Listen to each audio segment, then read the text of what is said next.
thanks for what you do with your podcast and all the rest. You're doing a great job. Hope everybody keeps tuning in. You get a lot of good info, a lot of insights, understandings of how to get strong, how to stay strong, how to use your strength. You do a great job, dude. You make things better than they are in real life, I think. If you don't follow Massenomics, y'all do it. Social media, website, everything. Massenomics.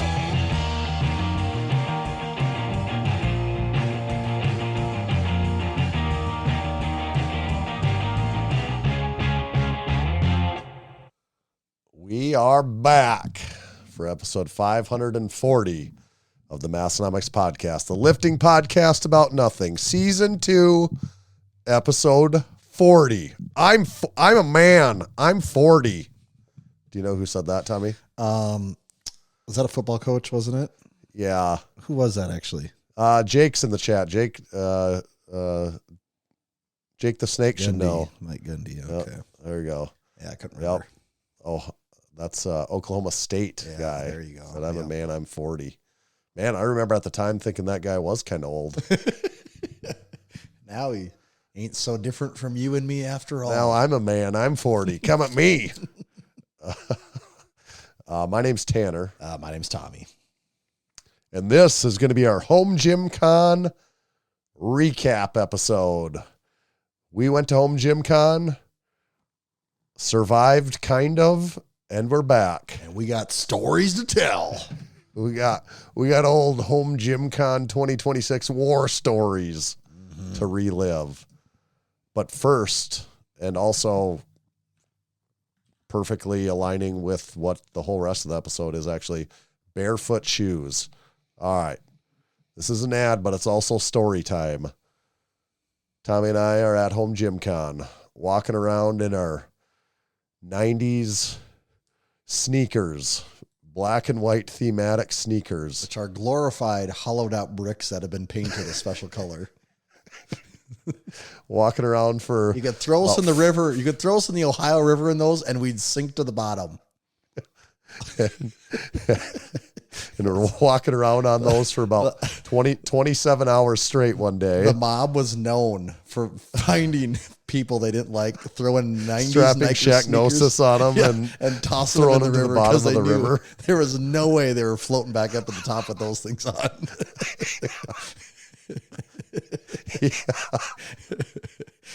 They're actual cinder blocks. They're just cinder blocks that they painted really nicely. So we're wearing those because it's kind of our signature look, is sort of the thing, right? Is it our signature look? I think so. It's one of our signature looks. I think so. We just said eventually are going to get to a point here where it's like, God, why are those guys wearing starter jackets? It's 90 degrees out and they're talking on a gigantic brick phone. What is going on here? But the night of the banquet, I was like, yeah, I'm taking these off. My feet hurt. They're hot. They're hotter than snow boots. Did you ever have snow boots when you're little, like fleece lined snow boots that really, of course we did. Yeah, you had those. They're hotter than that. And I'm like, my feet are hot and they've been jammed in here all day. I'm putting the barefoots on. And you did the same. And we both took about 2 steps out of the hotel. And I'm like, oh my God, does it feel like you're walking on like clouds, pillow clouds? Isn't it amazing? You remove all of that extra stuff and then it feels good to walk. Like, it's like the opposite of what you would conventionally, like you go to almost nothing barefoot. It's in the name. And it feels like you're just walking on a pillowy, soft cloud. And that's really what it felt like. I'm like, oh my gosh, this is like such a relief on my feet right now. And then we walked into the dinner, and sitting with us, of course, is Ryan and Shelby from Barefoot. We hung out with them quite a bit all weekend. Friends of the podcast, sponsors of the podcast. And I walk up and I told them, Ryan was sitting there. I go, Ryan, I got to tell you, we're just walking down the hallway. We wear those shoes all weekend. We put the barefoots back on, and I'm like, immediately feels like I'm just walking on clouds. Mm-hmm. And he goes, yeah, it's kind of the opposite of what you'd think, but it's how it feels. And then you walk up about 30 seconds later and say the exact same thing to him. And I was like, oh yeah, I just told him that. And he's like, oh, I don't mind. You guys can keep telling me that same story. Yeah. He says, I'm like, oh, can we record this time? Yes. So if you too want to feel like you're walking on air, get yourself a pair of barefoot shoes at barefoot.store. Use code Massenomics. It'll save you 10% on any pair. If you didn't get yourself a pair at home GymCon, they had a great booth set up there. Check them out. This episode is also brought to you by Juggernaut AI. Juggernaut AI is the smartest program for you. Since 2009, Juggernaut has been your trusted training resource, helping tens of thousands of athletes reach their goals. Here's how it works. You download the app and you tell the app all about yourself and your training goals. From there, the proprietary algorithms are going to work towards building the smartest program specifically for you. And it's going to take a look at all of your individualized programming. It's going to see, what your goals are, what you're trying to do, where you're at. It's going to take all that into consideration to make the best program for you, and it's going to make adjustments every step of the way. So you're going to check in at the beginning of each day, after each set, at the end of the day, and the end of the week to tell the app what's going on. So on those days you feel good, it's going to give you a little something extra. Those days you're not feeling too hot, it's going to dial things back so you can get recovered and get back on track. I've been using Juggernaut AI for 3-ish years now. Used to hit some all-time PRs, had some great meet preps. I highly recommend it to anyone that's looking for some powerlifting programming. I don't think you can go wrong with it. Use code Massenomics and you can save 10% on the lifetime of your membership. You have to do that on the website. That's juggernautai.app. Code Massenomics will save you 10%. Thank you, Juggernaut AI. One very important thing that I brought back from home GymCon that I wanted to address was the bubonic plague. You decided to get one of those while you were there, huh? I have felt so bad. I just unbelievably sick since getting home from home GymCon. So I don't know if it happened to anyone else. It may have been from the, not sleeping and just doing stuff constantly. Like, I'm sure that played a part. But it is Thursday now, the time of recording this. I have slowly started to feel slightly better, but I'm not sure if like a week from now at the rate it's going, if I'll even be normal at this pace. So ain't good. No. Luckily for me, I still feel pretty good. My wife seems to think that I'm just a ticking time bomb. She thinks, oh, well, Tanner got it. It's only a matter of time before you do. So I'm just playing, just counting my cards as time goes on here, see what's going to happen. I can't imagine what the situation was that I ever could have caught germs from someone there. Yeah. Like, I don't know when that would have ever come up. So when on earth would you touched another person or been in close proximity? So, you know what? It was those dang booth tours. I saw it. I recorded it. I bet it was shaking everyone's hand at the end of the booth tour. That's what did it. I bet it was one of those other content creators that was like, oh, we're taking them down. We're going, what type of warfare would that be? We're going chemical or biological on them. Yep. Committing war crimes. What was that stuff that people would put in the mail like in the early Anthrax. 2000s? Yeah, that's anthrax. Yeah. We're sending them an anthrax letter. We're going to give them stickers with anthrax on them. It'll be hilarious. Yeah. Give them the thrax. We used to be a pauper country where people were worried about anthrax. I never hear people talk about anthrax anymore. I feel like that was like a middle school thing. That was absolutely a thing that was going on. Wasn't someone mailing anthrax to like senators or something? Wasn't that a thing going on? I believe. I mean, there was certainly a lot of concern about anthrax. Yeah, it's funny. I feel like I haven't heard, outside of the band, I haven't heard that brought up probably since middle school. What are you drinking? Something over there? Oh, yes. Polar. Raspberry lime. Can't go wrong. What did that sound like? It reverberated the crispy crack over there. It's like one of the crispiest cracks I've ever heard. Oh, yeah. That's legit. I think someone gave this at the Lift Hard Live Easy Classic. It's called a Kroger Sparkling Water. Strawberry lemonade. Sounds delightful. See how it... Oh, yeah. Not half as crispy as your crack, but I'll take it.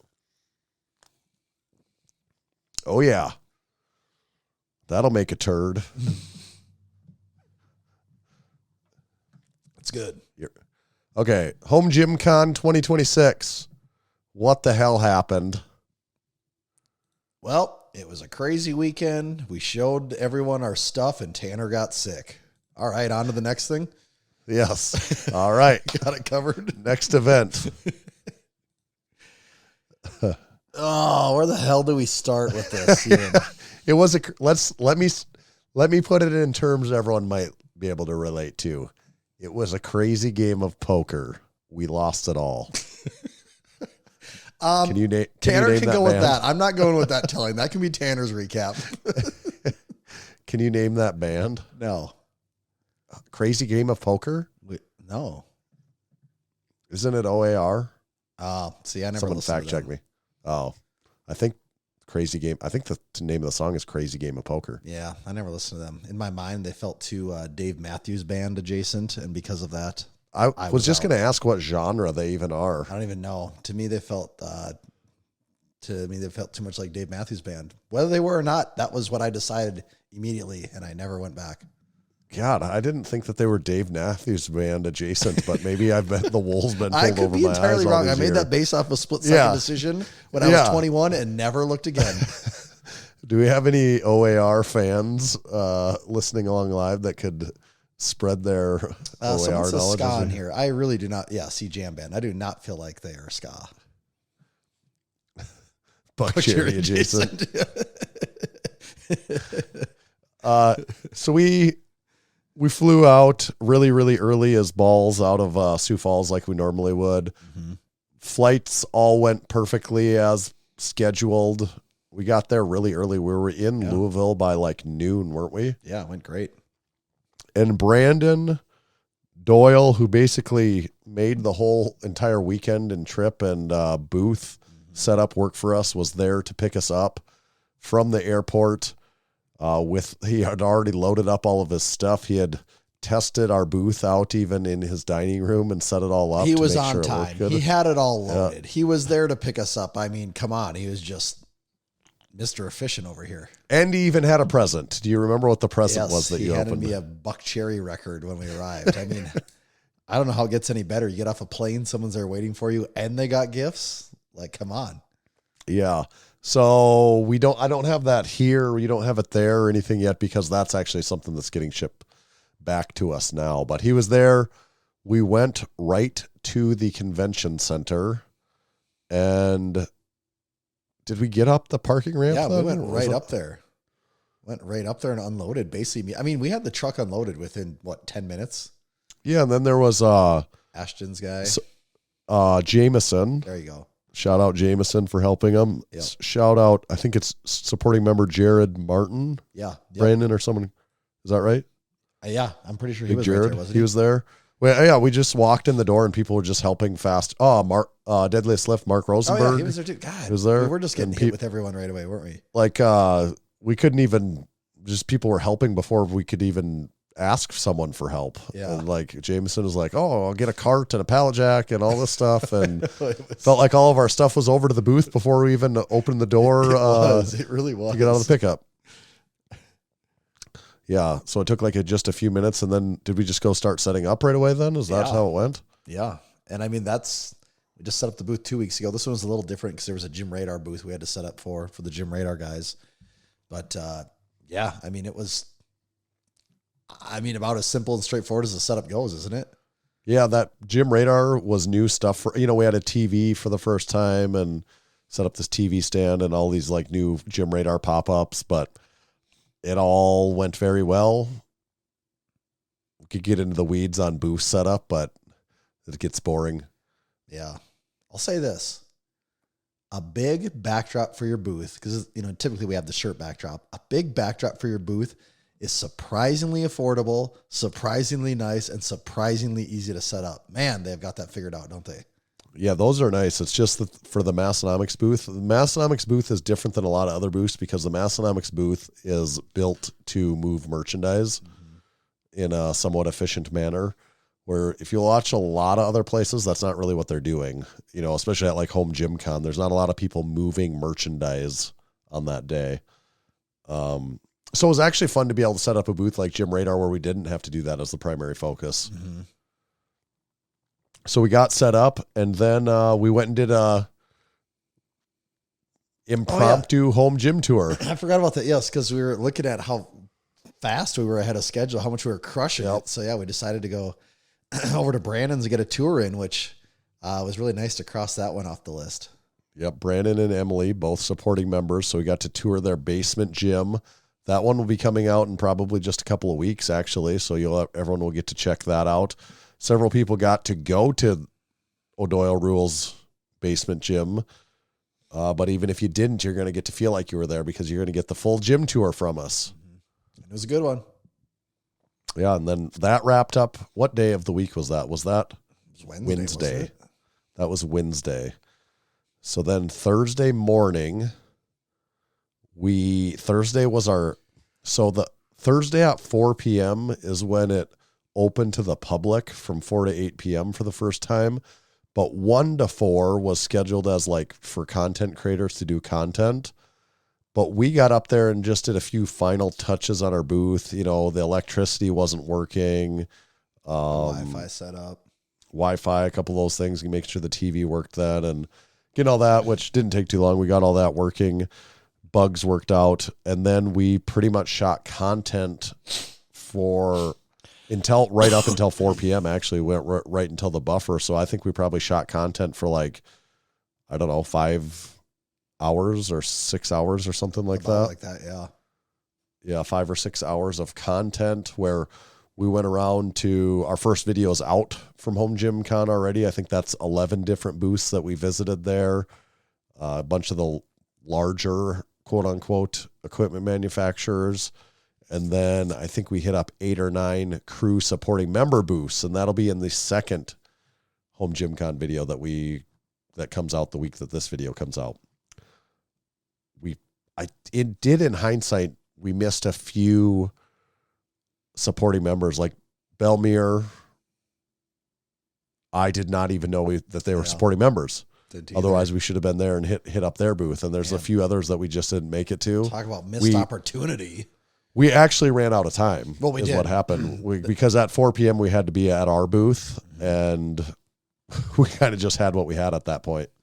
Yeah, it was compared to the Arnold, it was very hard for us to leave the booth at this expo because there actually just was a constant stream of people that, one, either wanted to talk to us, which is great, or that genuinely didn't know what Gym Radar and Massenomics was, and they wanted the sales pitch, and it's like, well, right, all right, step right up. And we probably did more talking at this one than we've ever done at the Arnold, don't you think?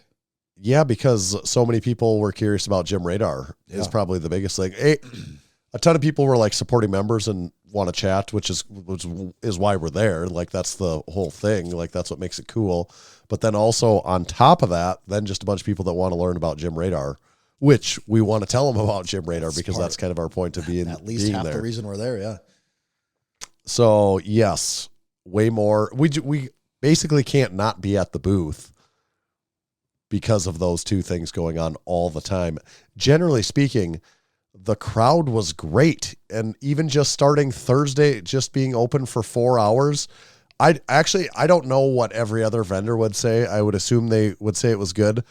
The crowd at the Massenomics booth the entire weekend was great. It was really, really good. And it was actually crazy, like from 4 to like 6 or 7 that first day.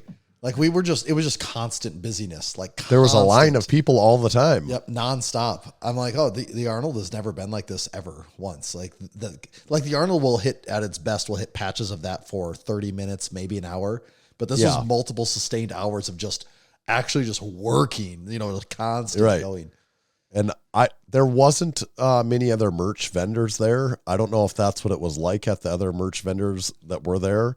It's not really relevant, but ours was just a constant stream of people, which is really, really cool. We kind of going into it had a feeling we knew it was worth going. We knew it would be good to some degree, to some level, and it just like even exceeded what we expected. I think like that would be my takeaway is like it actually exceeded both for Massenomics. If you want to separate them out for Massenomics and Gym Radar, both if you separate them, just for their own reasons, both went better than I could have even imagined, actually, is what I would say. Yeah, we talk about our expectations, and I feel like we had fairly optimistic expectations. Yeah. And I think for the most part, it exceeded basically everything that we thought we had in mind. Right. I loved our spot. Yes, Brandon our spot was says really great good. spot. If we could just I duplicate really that loved our next year, spot. I'd say, yep, perfect. Yeah, I hope it's tricky, like to even say it's the same spot next year, because if all the big guys move around, The big guys could move, or the aisles could change a little. So like you Right. could never replicate it completely, but I just loved where we were at. We were, right. Concept 2 was on our one side, Belt Fed was on the other, and then Rep was right across from us, and then like Tanner Paxton and Belmere and stuff was behind. It just seemed like a great spot. I don't know. Maybe wherever we would have been a good spot. I'm not sure, but I really liked where we were at. The whole convention just seemed huge to me. Did. Like, I don't know, you weren't there last year, I guess. So this was your first time getting to see it in Louisville. in here. Yeah, yeah. And like this compared to like Louisville, it felt like, French Lick, it felt like, if you have an afternoon, you can kind of get through, unless you Right. want to just sit and talk to everyone. Yeah, you just take a couple hours, you can see everything. Where this, what was that afternoon? Did we film like 15 booth tour or 15 videos that first afternoon, something like that? Yeah, maybe more. Well, even? probably all but I bet we did. Yeah, we did all of them but 2, and I don't even. I bet we did 17. Yeah, 17 that first day. Yeah, And which is just extensive. Cranking them out as fast as we can, and it really felt like we just kind of hit the tip of the iceberg on what was actually there. And I hardly. We're doing these videos. The way we do it, there's not enough time for you to do full demos and everything. Some of them you can maybe sneak a very quick demo in if it's like done ready. Other ones, the person just explains it and they might demo it quick. Basically means I don't demo anything. If anything, when the video's done, I might touch something really quick. Right. And when I went back and watched the videos, I'm like, damn, I really wish I got to try that and that and that and that. But because we're literally on to the next thing. We just straight up didn't have enough. Like we did everything we could to get 17 videos. And we were already pushing the limits. If we started actually playing and enjoying with the stuff, we would have gotten 8 videos and we would have had nothing to work with. So, and even when I touch it on the video, it's not really like it's a different thing because like it doesn't really tell me anything. I mean, I got a feel for it at that point in time, and it's worth something for the video, but it's not the same as really sitting down and really processing what I think of it, thinking through it and tinkering with it. Like, okay, if I adjust this here, does this feel better, worse? Like what's going on? And right. You can't do that on video. Otherwise it just gets really boring and tedious.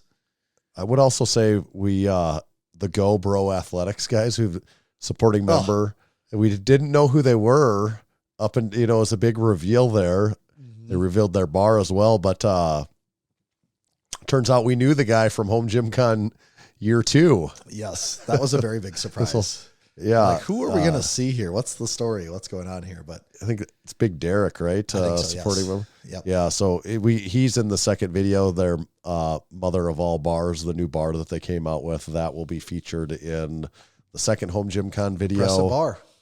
Yes. And several other crew members that'll be in that one. And we still didn't even get to all the crew member booths in that amount of time.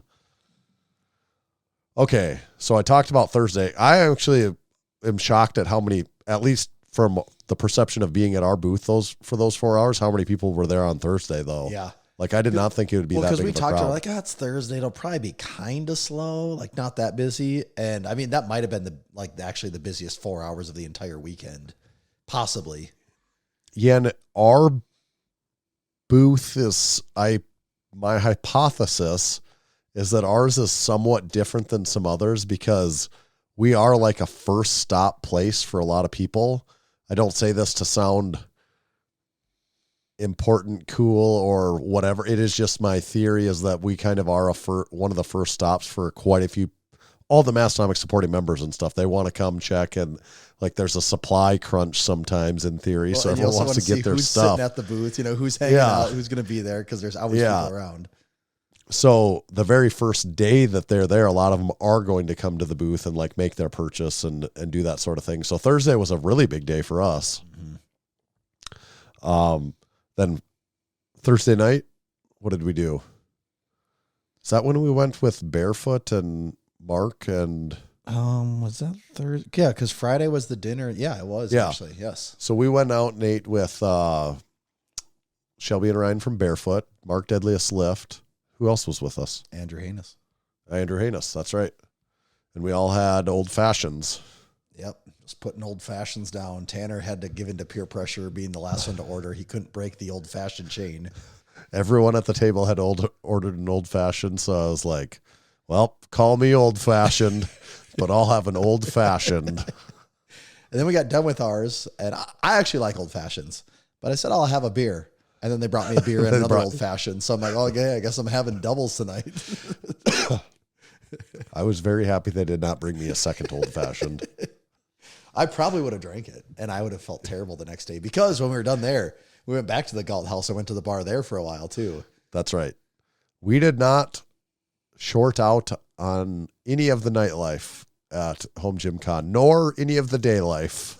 No, I mean, we were out to, there was basically, I mean, we never went to bed before 11 o'clock. A lot of nights we were up past midnight. Yeah. I don't even know if I ever went to bed like before midnight. I didn't, for sure. I'm pretty sure the one night you stayed out till like 2. I did, yes. The one night I stayed out till like 2, and then we got up way too early, and I was drinking most of the time. I mean, part of it is I don't want to be drinking, but people keep putting drinks in front of me, so I have to drink them. That was the thing. That was the thing that happened. It was, I think, okay. So Thursday night we went back to was like, okay, who were we hanging out with at the bar on Thursday night then? There wasn't that many people at the bar. No, there was like right? Carp and his wife, Yeah. and Kim and his wife. Nice like Mike. Nice like Mike, his brother. Darko was always there. Yeah. Anand was always there, of course. Yeah. Because Anand was feeding us beers one night. Yeah. I had to hide from him and get out of there That was before more, Friday night. That was Friday night, yeah. Kevin was always around. Yes. Yeah, Kevin doesn't miss the Galt House bar on that night either, does he? I mean, a lot of people did. It's actually, we can't even do the names because there's just so many. No, it's just, miss people. It is really fun how everyone, it's just a home base for, like, you just know you can go there and hang out with people. There was a teachers convention and a home gym convention in that hotel. Also, the dangerous part of it is you just know you can go there and hang out with people. If it wasn't so accessible and so guaranteed, some of those nights it would be easier just to be like, yeah, I can just let's just pack it in. But like we get home or get back to the hotel from eating, and it's like, well, everyone's we might as well just swing in to see what's going on. See what's going on here. And then you walk into this bar and 100 people in it. You're like, well, can't go to bed now. Yeah. Friday, as far as back to the convention and everything, we were pretty much at the booth the whole time, right? Like it was just like a day at the booth. Yeah, like we had talked about, we'll shoot some content. Actually, so this is a bit of a spoiler alert. We had every intention of shooting a vlog like we do Arnold style. And there was multiple times like, it's so busy right now. We can't go leave for a half hour, 45 minutes, an hour. Like we can't go leave and do this stuff.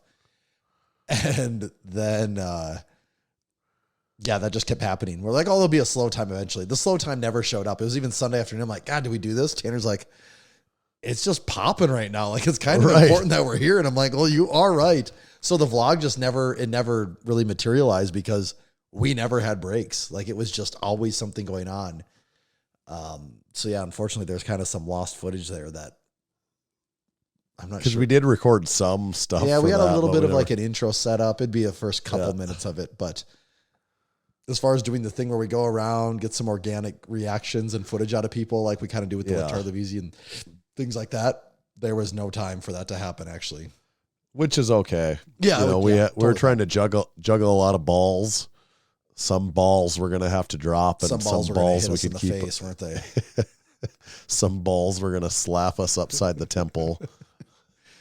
But we kept the most important balls up in the air, I would say, don't you think? I think so. And so, Friday, though, I mean, I'm just trying to think of during the day if there's anything in particular that, other than just being awesome.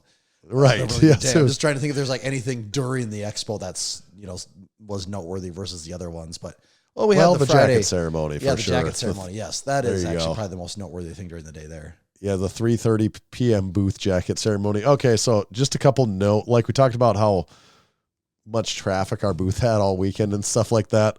I have to tell the story. Next to us was Concept 2, which good brand. I actually a big fan of most of the Concept 2 stuff. Love the rower. I really like the bike erg. I've talked about wanting a ski erg for a while. We demoed the strength erg. Yeah, you've mentioned wanting a strength erg. Yeah. But they're, as a brand, a little more buttoned up, I would say, than some brands too, where it seems like they're kind of there for business a little bit. Well, also, some of them are more employees, like that's right. And I don't even mean that as a negative by any means, but it just seems like they're there working. Yeah. Mr. Concept 2 didn't show up, Exactly. They're sending workers there. Exactly. But I talked to him the very first day we're there. Both really nice guys. Several people demoed their stuff and probably talked to them. They're good dudes, knew their products well and stuff. But the very first, before the expo even started, they kind of asked like, oh, what's the deal with Massenomics and Gym Radar? Explained it a little bit to them as best as I could, as simply as I could, as quickly as I could. And on Thursday night, so this was after the 4 to 8 rush, we're kind of packing up, and the one guy comes over and he's like he's got a smile on his face, and he comes up and almost doesn't know what to say. And he's like, so what is this? Because I had explained it just a few hours before, and he's like, okay, I do not understand what's going on here. Like, he's like, what in the hell is going on? And that's here? like what I heard in the distance. What's going on here? And I just, like, oh, wow, the Concept 2 guys are getting aware of what's taking place here. Because I feel like he realized my description I gave at the beginning was not piecing the puzzle together as to why all these people were there all night and like taking photos why there was and hanging out. Yeah. And all this laughing and messing around and stuff. So he's like, could tell something was going on that was abnormal. So I kind of explained the podcast and the history and the supporting members and the crew and stuff like that. And he goes, okay, that makes a little more sense. And then Friday morning he comes back. He's like, yeah, we did our research. You guys do have a lot of stuff going on. He's kind of laughing about it and talking. But I mean, then they became very interested in Gym Radar at that point. They're like, oh, well, we need to know more about Gym Radar. But I just thought that was funny. But what particularly highlights that, because I don't think they were the only people that had that takeaway of like, oh, this is what the Massenomics community is like in person.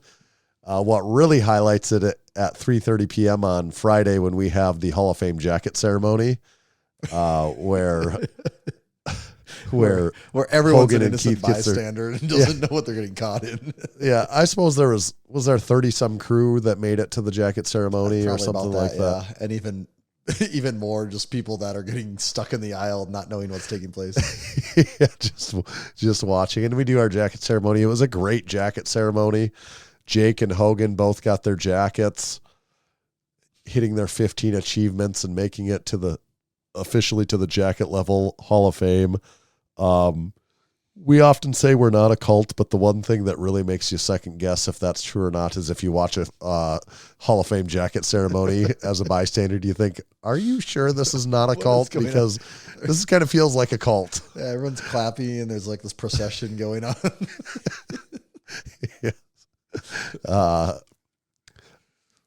Then we got a group picture after that, and that was great. And I like that there's the spectacle like that. Oh yeah, so great. It's awesome. It was very fun, and that was probably the highlight of Friday, I think, right? I think as far as the expo goes, yeah, that was. Yeah, and then after that, we didn't have much time before the dinner, right? Like we pretty much actually, yeah, we were talking about, oh, it's gonna be so nice. We got like time to hang out, and that basically turned into, yeah, we have about an hour to change clothes, relax for a minute, and then, there was no relaxing really. No, like there was just enough time to take your shoes off. We sat down on a couch, like that. Yeah, that was the extent of it.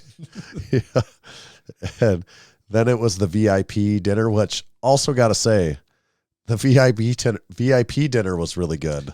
That when you walked in actually felt like something very special.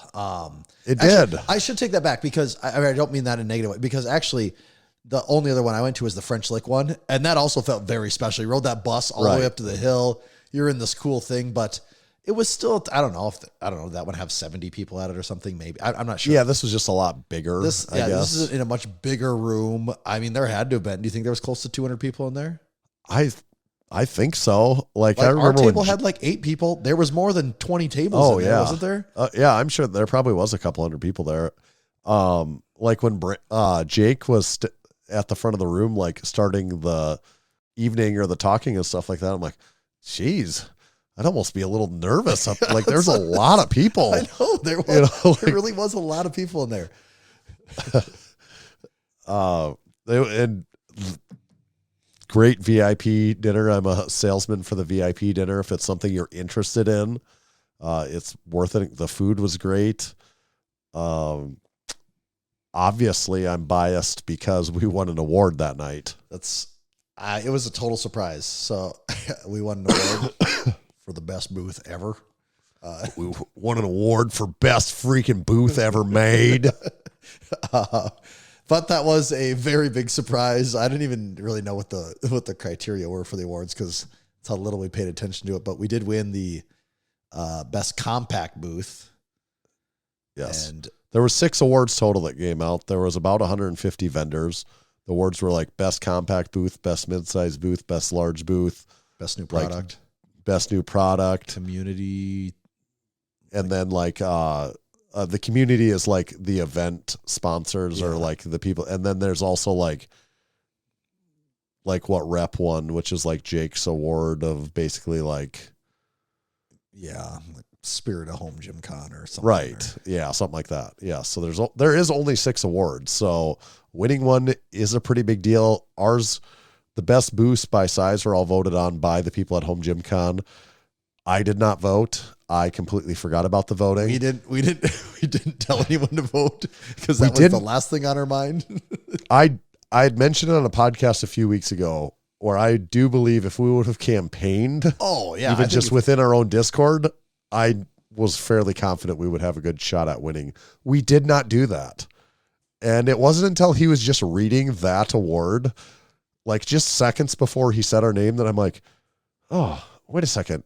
Are we winning this award? Like there was like within less than 5 seconds before he announced this, I'm like, oh, suddenly I just realized maybe we did win this. We could have won this award because I'm like racking my brain. Well, he started saying words about like, they bring a really big community with them and some other words. And man, it would have been quite the rug pull if all of a sudden someone else's name was just off of the things he was setting up. I'm like, it really feels like he's speaking to us right now. Yes. Yes. Which it was sweet. It was, I don't know. Actually, we win this award and we're like, oh, is this what it feels like to win awards at the Lift Hard Live Easy Classic? That's just pretty freaking sweet, actually. Because I did feel really proud. Like when we won, I was like genuinely really excited on inside. I was like, oh, that feels like really rewarding. I feel like something was worth something here that we won that. Months and months of prep and talking and planning and doing so many things for so long. Like, I actually didn't expect that we were going to win. So had we not won the award, I wouldn't have been like, oh, this wasn't worth it. But that particularly made it. Yeah. There was a sense of validation. Like, oh yeah, all of that effort we put in was noticed. Like that was really cool. It was really cool. Yes. Oh, so thank you for everyone that voted for us on that, because that, we took that very seriously that we won that. I was like, this is not nothing. Like I texted my wife right away. I'm like, oh, we just won like a big award. Yeah. It was really cool. And then I'm like, frickin' party time. Here we go. Yeah. I want a brewski. Yeah. We did. So Rep and Sean, the owners of, Ryan and Sean, the owners of Rep Fitness, were there.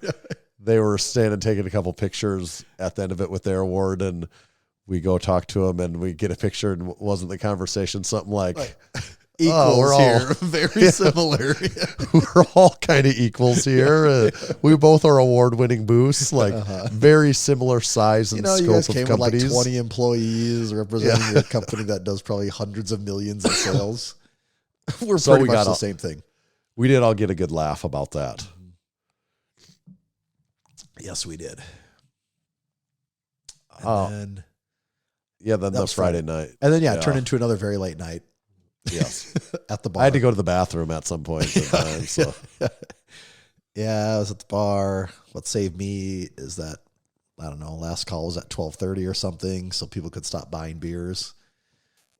Hanan. And another late night and kind of early morning again is how that went going into Saturday, the final day. And what's of note on Saturday? I mean, more just What else is Dylan was the only Hall of Fame Cup recipient. I guess you think did he show up Friday or was that Saturday? I think it was Friday, right? Did Okay. they show up Friday afternoon? Yeah. Maybe it was even after the Hall of Fame ceremony. I think it something. was actually. Yeah. He was the only cup recipient on the weekend, though. So we're at 68 Hall of Fame Cup recipients. Wow. And 19 jacket I remember recipients. when we put that cup order in. Didn't we order about I've 75 never cups? thought, I think we're legitimately well, thought it's a that would 10-year last supply, forever. but we got to have them. It was, I was like, this sucks that we have to order this many because we'll never use these. Yeah, they wouldn't Like let they're us just put gonna less sit than around. 75 in or whatever it was. Yeah. Yeah. So now we have more coming. It's been like, what, And- 2-ish years maybe. And Also, 19 jackets given out is a huge number of Hall of Fame jackets that I actually never thought we would be to that. that's another one we thought, there'll be like 4 jackets someday maybe. Hogan's does take the cake as the most expensive Hall of Fame jacket we've ever bought because we had to get him to make it very fast and get it shipped very fast. So Right. it is. So you it is owe us, Hogan. Just remember. outside of all the other stuff you did to get the jacket, You owe now us big additionally- time. Yeah, do all that again. Yeah, so Friday night ended, then we're back for Saturday, the last day of the expo. And sometimes the last day of like the Arnold is a big stinker.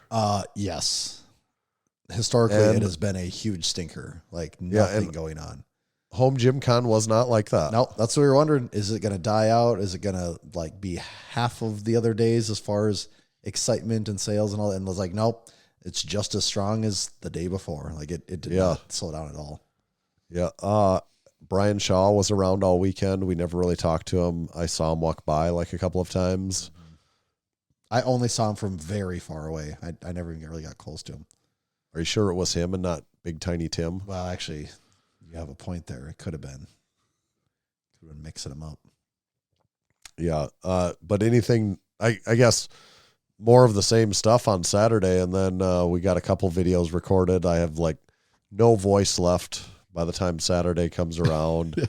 People will notice that in the video when it cuts from day 1 to day 3 of you interviewing Adam.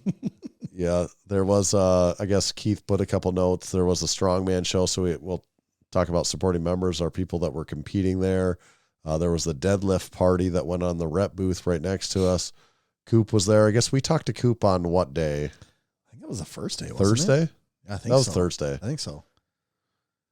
Had a good conversation with Coop. Yep. I guess Actually, just the other interview with content. him is really funny. We did an interview with him? You did. And what did you say to him? I didn't even know we did an interview. Where are we going to put that at then? It'll go. I figured those interviews will go in the Hidden Gems video. I didn't even know we did an interview with him. There's a What really did we talk funny about? one-liner. He's like, "Oh, I just got done at the Freak Athlete booth. You know, they pay me so much money, so I figured I'd stop over here." And you're like, "Oh, send some our way. So you guys want some?" Like, there was some dumb jokes about Freak Athlete paying him a lot of money. Yeah. I honestly didn't remember we even did a video with him. Yep. It was pretty good. It was Okay. It was funny. Good. We hung out with Gluck and Winnie off and on all weekend too. They were very busy, of course, also. But I mean, I feel like we saw them 60 times, like Yeah. where we passed cross, or like we'd always be like walking out at the same time. Right. Or they'd be Stuff like in like the that. background of our video, or we're in the background of their video. It's Right. Michael from Jungle Gym Reviews, Ran into him of a bunch. course. Many supporting members that are also there doing content, like Sean and other Sean and Carp and Vintage Weights Rob. I can't remember. yeah. Robo was there the first day doing it too, and several of them. Eventually Saturday's over and we have to start like packing up, which is tricky because people are still like coming up to the booth while the time is like while we're out of time. But at a certain point, we just have to pack up. Otherwise, we'll just be there all night. Mm-hmm. And the packing up process went very fast. It did. I mean, luckily we sold a lot of the stuff. Right. So we packed it all down to 3 boxes of clothing, didn't we? 5 total boxes. Okay. Yeah, but 4 big boxes, 5 total boxes, which is a lot less than what we came with. Mm-hmm. So that was great. We had a lot of help moving that stuff out of there. A whole bunch of the crew members, Minnie and Rachel, Jake, Brandon, obviously, Steven, Debo, Heather, I don't know, Buzz, just a bunch of people helping at that point in time when we got to it. And rather than going through the loading dock for our booth stuff, we just took that all through the front doors, out the steps and down the front doors, which is totally the right move for that scenario. People in line, it took us, actually, the booth itself wasn't the issue. It was the equipment is the part that makes things take long. But in that whole process, I don't know if it took 2 hours. There was people that in the loading dock line, I don't think moved a single spot in 2 hours. They didn't. Yeah. Like there was a Ford Raptor at the base of that loading dock line that we crossed every time, and they didn't move once. No, they did not move once. Once we got that boost stuff out of there, then we did have the equipment stuff. So I was bringing home the ATX standing chest press. And by bringing home, Debo's actually taking it. And he's got it at his house right now. So I think Steven and Debo were disassembling equipment because Debo also got like a leg extension leg curl from GMWD. What else did he get? Like a little half rack, I think, from Kodo Gi Grips. Oh, yeah, that's right. I forgot about a few various things like that. And they disassembled stuff very quickly, and we got it all to the back. But then that's when there's like this nightmare of how do we actually get this out of here? Because if you wait for the loading dock, I think we would have. They eventually must shut that down at night, and be like, "Yeah, stop coming back here." But yeah, it would have been many, many hours for sure. So we just kind of had to carry that all down there, down the elevator. And that's the thing. That's the weird thing about this is the expo is on the second floor. Like the trade show is a second floor. It's not like the Arnold where there's just 100, overhead bay doors that you can just weasel your way out of any door. This is like, nope, there's like 2 entrances or 2 exits. And then there's the elevator. And so we just started taking the elevator to get out of there. Well, but do you remember the first one I went out with the pallet jack? We went down all the way down. They did not like that. They did not like that. Understandably so. I mean, you had a pallet jack full of heavy equipment, and there's like 4 of us, and it was still not easy to get that down without it being a runaway cart. And when we got to the very first hill, I hadn't even been thinking in my mind that this was going to be like a problem. When I'm like, oh, wait a second, this is just going to go 1,000 miles an hour if it's unchecked here. Like this is going to go racing into the side of someone's vehicle. Yeah. Luckily, that didn't happen. It could have, but it did not happen. And so this isn't constructive criticism. This is just criticism because I don't have anything constructive how it could be different. I said, like, everything of Home Gym Con this year was basically like an A+ as far as I'm concerned. Mm-hmm. The loadout sucks, but I actually don't know how you make it any better there. Like, that's why I'm saying this isn't constructive. Like, Jake's probably listening to this. Maybe he's got some ideas to make it better because I don't know what it is. Like, for like, hey, you're not a semi. You in theory should be faster, and they let like just pickup trucks go through in a different line. I mean, I don't know what. But there's probably a reason they don't do that. But that's the only thing I can think of.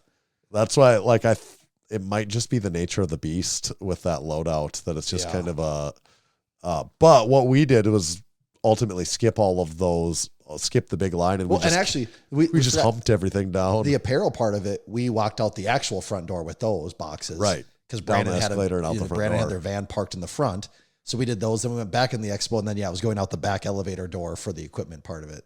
And fortunately, it started downpouring, like torrential downpouring when we were doing that. Yes. Like right while we're loading up the heaviest, biggest pieces. Yeah, just like a monsoon coming through. And we were not undercover, obviously. Mm-hmm. They did a great job puzzle piecing this whole thing together to get it all to fit in there because it was a full load in there. It was. And then like at the last minute, Big Steven had his little tailgate hack where I've never done that before, where he actually like reroutes the guide wire for the tailgate and allows it to just be half closed. Because Devo had been hoping everything was going to fit and be able to close, but the plate stack, the pulley on the extension top of leg curl, the pulley on the top of the frame, it was like an inch or two too long. It might have only been a half an inch even. It was so close to where it couldn't actually close. So it got the old 45-degree close. But you do got to tell the pallet jack story, Tanner. Okay, so the pallet jack story. Prior to us helping with this part of it, I think Steven had snagged a pallet jack from somewhere that this leg extension leg curl of Debo's was on. Heather was kind of just sitting by that, relaxing a little bit after a long day. Somewhat back by the loading dock area. Yeah, back by the loading dock area. It was towards the back of the building.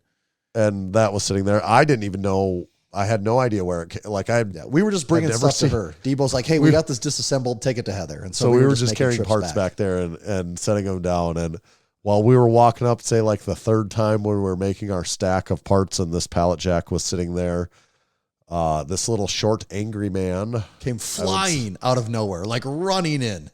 I would say in his 40s or 50s, quite short and slender. Just in case somebody listening knows who this is, I'd like to ID this man because he's unhinged and like should be ostracized for his behavior. But he came flying in, cursing obscenities, and is like, "You stole my mother effing pallet jack!" Yep. And went in there and there was like this ramp piece of the ATX. It was like the platform that you stand on for the chest press, platform, wasn't it? Which actually made like kind of a nice little ramp on the ground. And it was kind of sitting the pallet jack was in a pallet. And then like we had set all these parts there that were kind of by the pallet jack. So that ramp piece was by one of them. And he came in with both hands and like started just banging the pallet. He pulled the pallet jack out as aggressively as he possibly could, ripping it over the top of the diamond plate foot plate thing to where it ramped over it and left this huge paint streak on the top of it. And I was standing just far enough away that you were like behind me. I was just walking up. Heather was sitting there. And you were like a little farther walking behind me, I think. Yeah, and I was just far enough away that I saw this thing happen. And I'm like, oh, this is like over the top Jim Carrey levels of doing things. So I thought at first this guy was joking with you because I'm like, there's no way someone is actually acting like that. It was so extreme. Yeah. And I think I was like, was that guy serious? And you're like, yeah, he was serious. Like I did not believe it at first because it was so extreme. If Heather would have been there without this isn't a sexist way of saying, like, I don't mean this in sexist, but if Heather was out, if that was my wife there without a man also there, and like another man acted like that to my wife, I'd be like, dude, like, I mean, it's actually what I felt like as my wife, I got like hot in the face. She'd be like, we need to get secure. Like she'd be chasing the guy down to like get him kicked out and fired. She would be not taking that. She would be pissed. It was actually if she was alone. Right. It was actually like insane behavior. Yeah. Like, I mean, he dropped like 5 F-bombs in a matter of like 10 seconds. And we saw him for 12 seconds. So like Heather and I were both, there was a definite moment of shock where it was like, what is going on here? And I didn't even know anything about this pallet jack. And I was like, do you know where that pallet jack came from? And she's like, I don't know either. She was like, I'm just sitting here. So it's not like any of us involved had taken this pallet jack that he was lost his absolute shit over.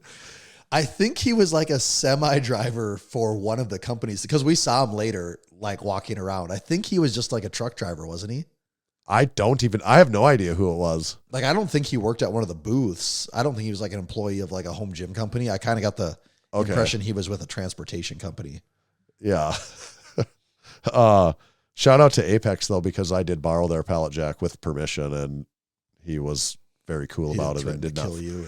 And I actually took longer with it than I had originally, because that was the one I took all the way down when I borrowed Apex's pallet jack. This is a whole separate pallet jack. This is after this incident. I wasn't planning on taking the pallet jack all the way down the driving ramp. And I did do that, and I brought it back, and I did apologize to him because I said, sorry, this took longer. Yeah, probably had it for close to a half hour. Yeah, and he's like, no worries. He's like, no worries, I understand. Yes. So the guy, absolute unhinged behavior on the pallet jack. It was wild. Yes. Like, I mean, it's been a long time since I've seen someone that aggressive in public. like a full-on tantrum of a grown man. Okay. We did get loaded out, actually strapped that load down real good. Debo's keeping care of my plate loaded standing ATX chest press for the time being. Set up. Assembly must have been pretty easy. You didn't waste any time on that. I think he got all his stuff set up. If I was him, I think it would have taken a week or two to just let the stuff sit for a while. Give it some space. He said he's got gains to get to. Man, I guess. Anything else on the loadout? Not loadout. I think that's it. Loadout talk. Saturday night party.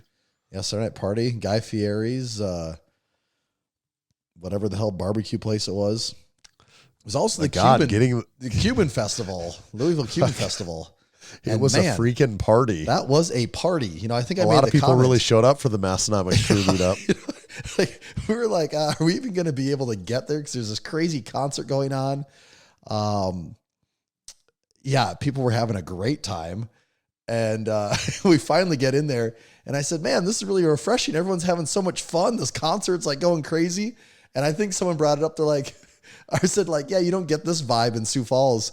And someone said, well, remember, you just went to a concert, you got yelled at for standing.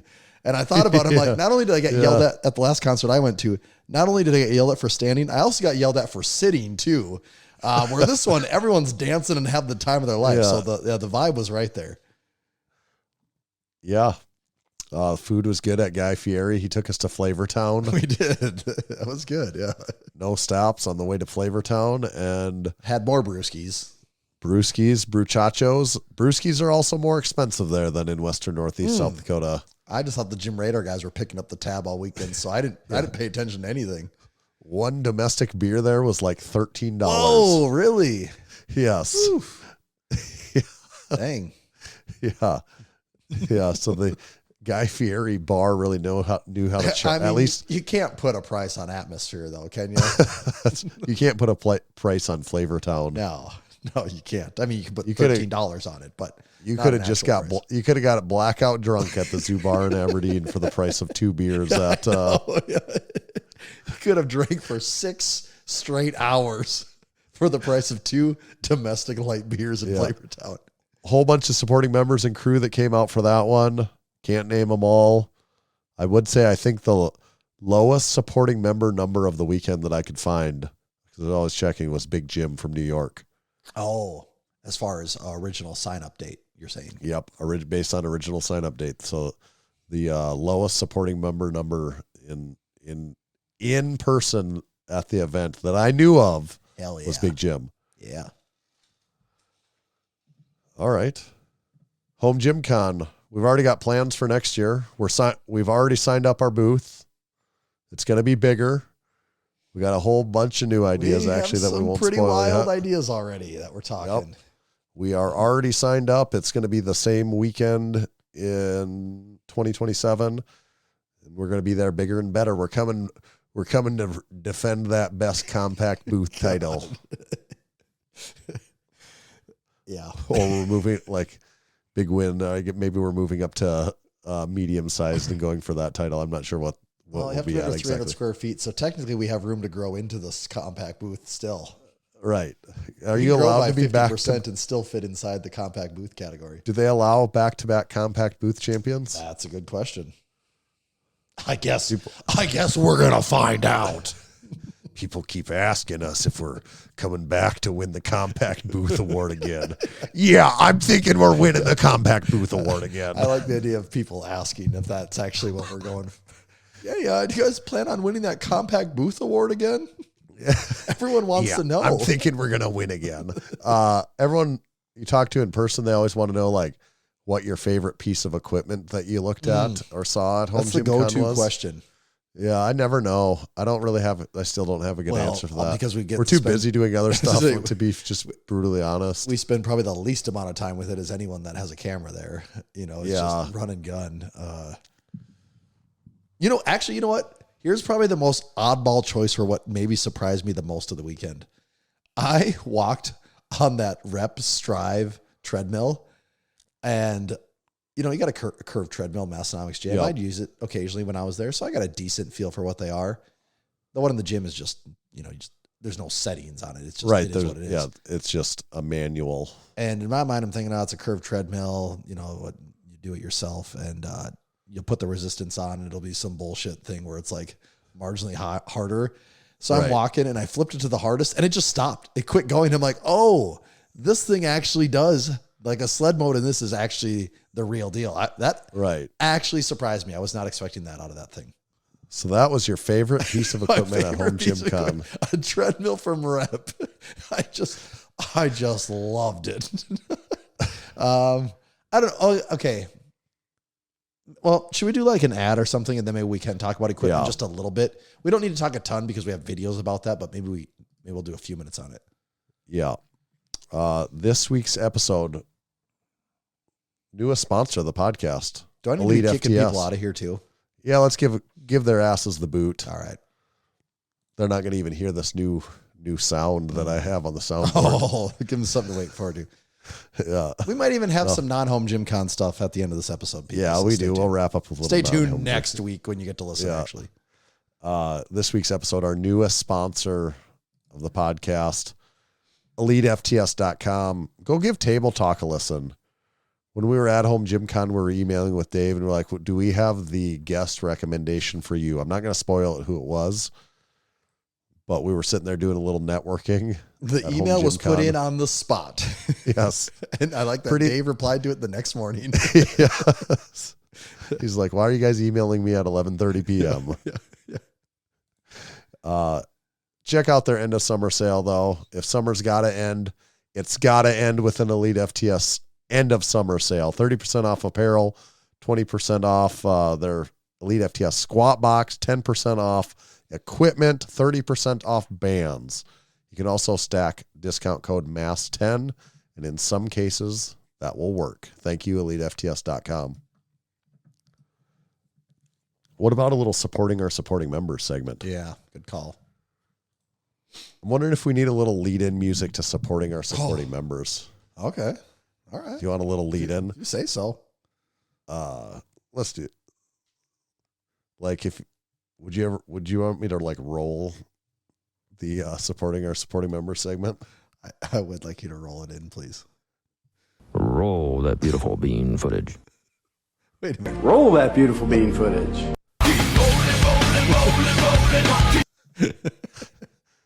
All right, we're on a roll here. For anyone that didn't catch that, one more time. Roll that beautiful bean footage. Roll that beautiful bean footage. What is that first voice? That is the first commercial. No, really? It is okay. I thought for sure you'd be like, oh, I told so-and-so to do a creepy voice. And that's the first Bush's Baked Beans with the dog talking. Like, what year are we talking when the first? It's in the 90s, and it's so bad. It's like in the last one, I was giving the ad creators credit. I guess they were leaning into it a little bit, but it's funny how much better they got so fast. I don't know if it was technology was catching up really quick, but or if they realized just by they had something going on here and they had to. The first one is so bad. The dog dubbing talking. I'm like, this was not like, I can barely even tell that it's supposed to be the dog talking. But yes, that is the dog. That's the first time ever the dog says, roll that beautiful bean footage. And that's how it sounded. The dog did not sound like that in any of the subsequent ads. Yeah, that's kind of crazy. So it's Jay is the guy. So the first roll that beautiful bean footage is the dog in the first commercial. The second one there is Jay in one of the later ones. It's hard to find the dog ever actually saying, again, roll that beautiful bean footage. Like I thought that all the commercials were just that. Yeah, they're not. And a lot of them are all just like slogan there. No, well, they all just sort of like plays on that after a while, almost. Like it's not like the dog saying "roll that beautiful bean footage" like you would want it to be. All right, I'm gonna have to go watch these things tonight now. I'm a bit of an expert now on the Bush's Baked Beans "Roll That Beautiful Bean" footage marketing campaign. So, at least for the time being, I think this will be our roll in to supporting our supporting members as we will roll that beautiful supporting member bean footage. Roll that beautiful bean footage. So weird. Roll that beautiful bean footage. That first voice. Wow. It's so weird.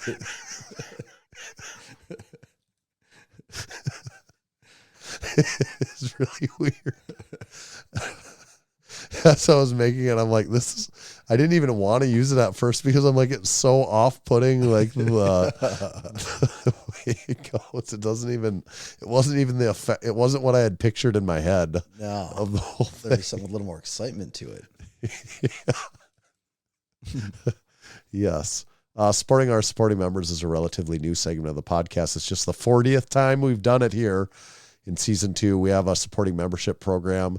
If you're a listener, if you're a watcher, you enjoy Massenomics in any way, shape, or form. Maybe you just met us at Home Gym Con.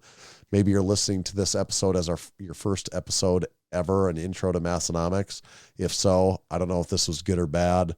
I hope the roll that beautiful bean footage part helped, because what we'd love to have you do, the number one way you can support us is by becoming a supporting member at massenomics.com/join. There's many perks that come along with that. You'll find out more about them there. Just one of the many perks is making it onto supporting our supporting members. Like Big JP did a charity powerlifting comp for supporting Hope Kids. They raised $57,000. Also, he lifted in it with a 1,001 pound total. Nice. Big Racquetball Brian competed in the 2026 Penn State Racquetball Open Doubles Championship, and he got third place in the 2026 Westchester Racquetball Double Pro-Am Invite. Big Ryan Estep, who was at Home Gym Con, competed in the Home Gym Con powerlifting with both his sons. The 7-year-old totaled 165. 11-year-old got 4 state records, and Ryan hit a 40-pound deadlift PR. He also came out to eat with us on Saturday night. Big Danny had his first grandchild. Big Noah James, congratulations. Big Gravy hit a deadlift PR during the rep deadlift party. I think Brandon Doyle hit a deadlift PR also at 635. That's what these guys. Keith was close to a deadlift PR. Don't they know you're supposed to be tired during Home Gym Con? That's what I'm wondering. And then the Home Gym Con Strongman competition. Pretty much everyone involved and competing and running it and helping was a supporting member.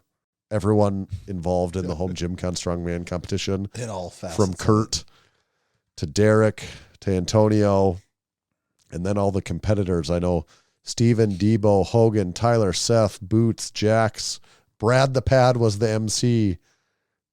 I'm just not even lying. Almost every single person involved in the whole Tyler Thompson competed in it, won his weight class. Like everyone competing in it was, everyone involved in all shapes and form were a crew member, which is pretty wild. Big Hunter competed in the grip competition at Home Gym Con. Big Kurt traveled to do a training session at Wildfire and Gym. Big Scants competed in a Highland Games event, and Unpaid and Underrated had their Rocks episode featuring crew members Big Scott and Big Andy. That's supporting our supporting members. Awesome. Okay. You know what? Are we doing a certified training facility of the week here?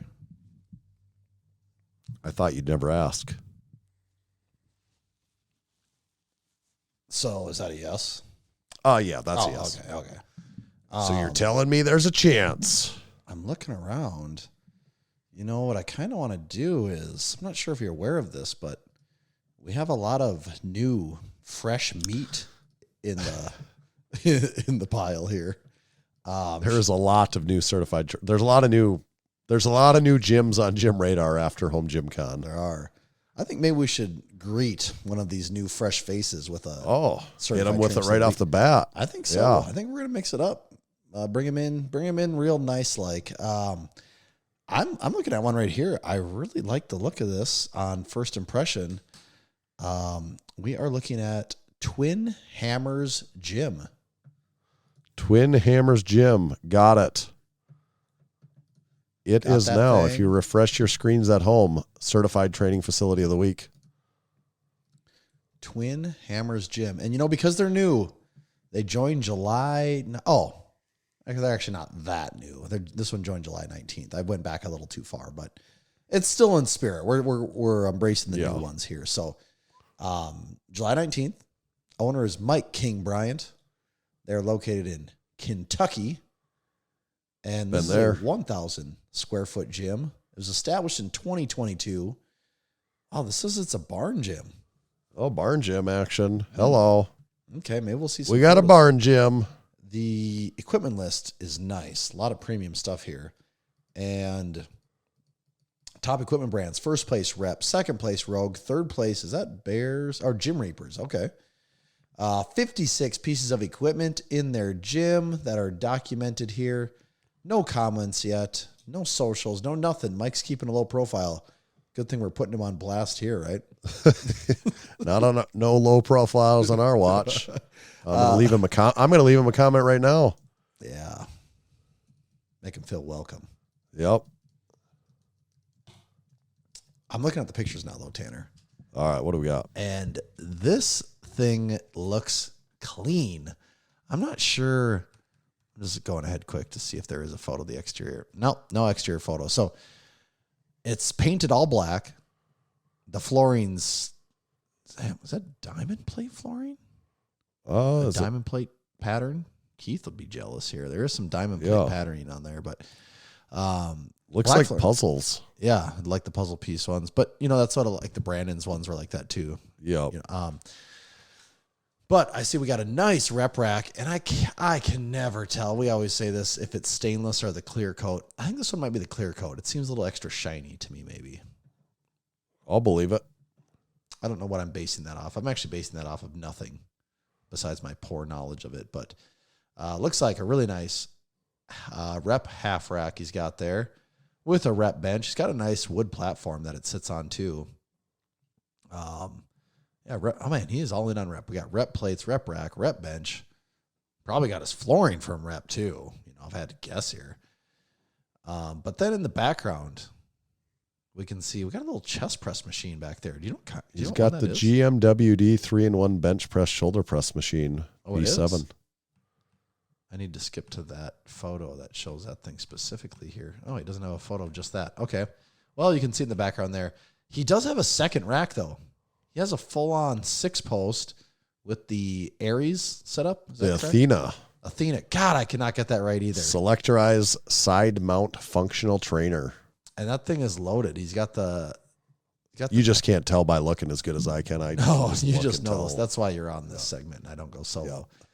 You got the Pegasus seat. He's got that rack extension so you can bring it out into the middle of the rack there. So you can do your lat pull downs from the middle. What do we got? Some Darko anchors up top. Yep. What else is hiding in that rack? What's not hiding in that rack? There's a lot going on there. Looks like there might be a mini split in the back corner that I can just barely see, but it's sort of covered up. So I'm not sure that's there. There is that Titan leg extension, leg curl machine, right? Yep. He's got it. The Titan leg extension and leg curl 250-pound selector machine. He has a full, looks like rackable curl bar hanging from the wall. That's not your typical standard curl bar fairy. No. And then he does have a really large dumbbell area, which is quite nice. He has a full set of dumbbells too. Multiple dumbbell racks. He does. Yep. Another rep bench. Like the Nighthawk or something. Oh, that adjustable unit that he's got there? Yeah, what's he got there? Oh, that is what? Yeah, it's a rep. I can tell by looking. I'm not sure which bench that is. Okay. Oh, we'll go on to the next one. Yeah. Oh, that's the 4100. Oh, 4100. Okay. I just wasn't looking at it close enough. It's the 4100. Yes, of course. Yeah, full set of dumbbells like those. What's this leg press hack squat he has here? What is this one? That's the one that I was definitely wondering about. That's the Outlaw Adjustable Leg Press Hack Squat Combo from Bolt Fitness. Oh, okay. I was gonna say Outlaw's the brand. I'm like, how have I never heard of this brand? But Bolt. Okay. We see that. Is around that the once in a one while. that Chris Mattiato has, or does he have a different piece? I'm not sure what one he had. It's hard to keep Actually, it track would of be some on of these Gym ones Radar after a while. Yeah. I'll tell you And then if he's got, that's accurate. damn, he's got 2 treadmills. See this? Oh, yeah, he does have. That is the one that Chris had, actually. Oh, really? Wow. Thanks to Gym Radar, I know that. Damn. It's surprising you remember that. I cannot keep track of all of those leg press hacks. Doc Yak combos. Fitness also has that one. Okay. Good to know. Wait, this must be a different part of the gym. Does it have like a BJJ area or something here? There's like, blue floor mats. Oh, yeah. Completely Must be. Wall to wall in this section. That must be where he rolls. Yeah. Keep on rolling. Oh, he's even got some cardio stuff here. What do we got for this cardio? Oh, there's a Rogue Echo bike. A little 45-degree extension, back extension. Looks like some it's like bow and arrows in the corner or something down there. What is that? Oh, looks like, yes. Yeah, looks like a compound bow right there to me. Okay. Also has a couch. Got a nice couch in the gym.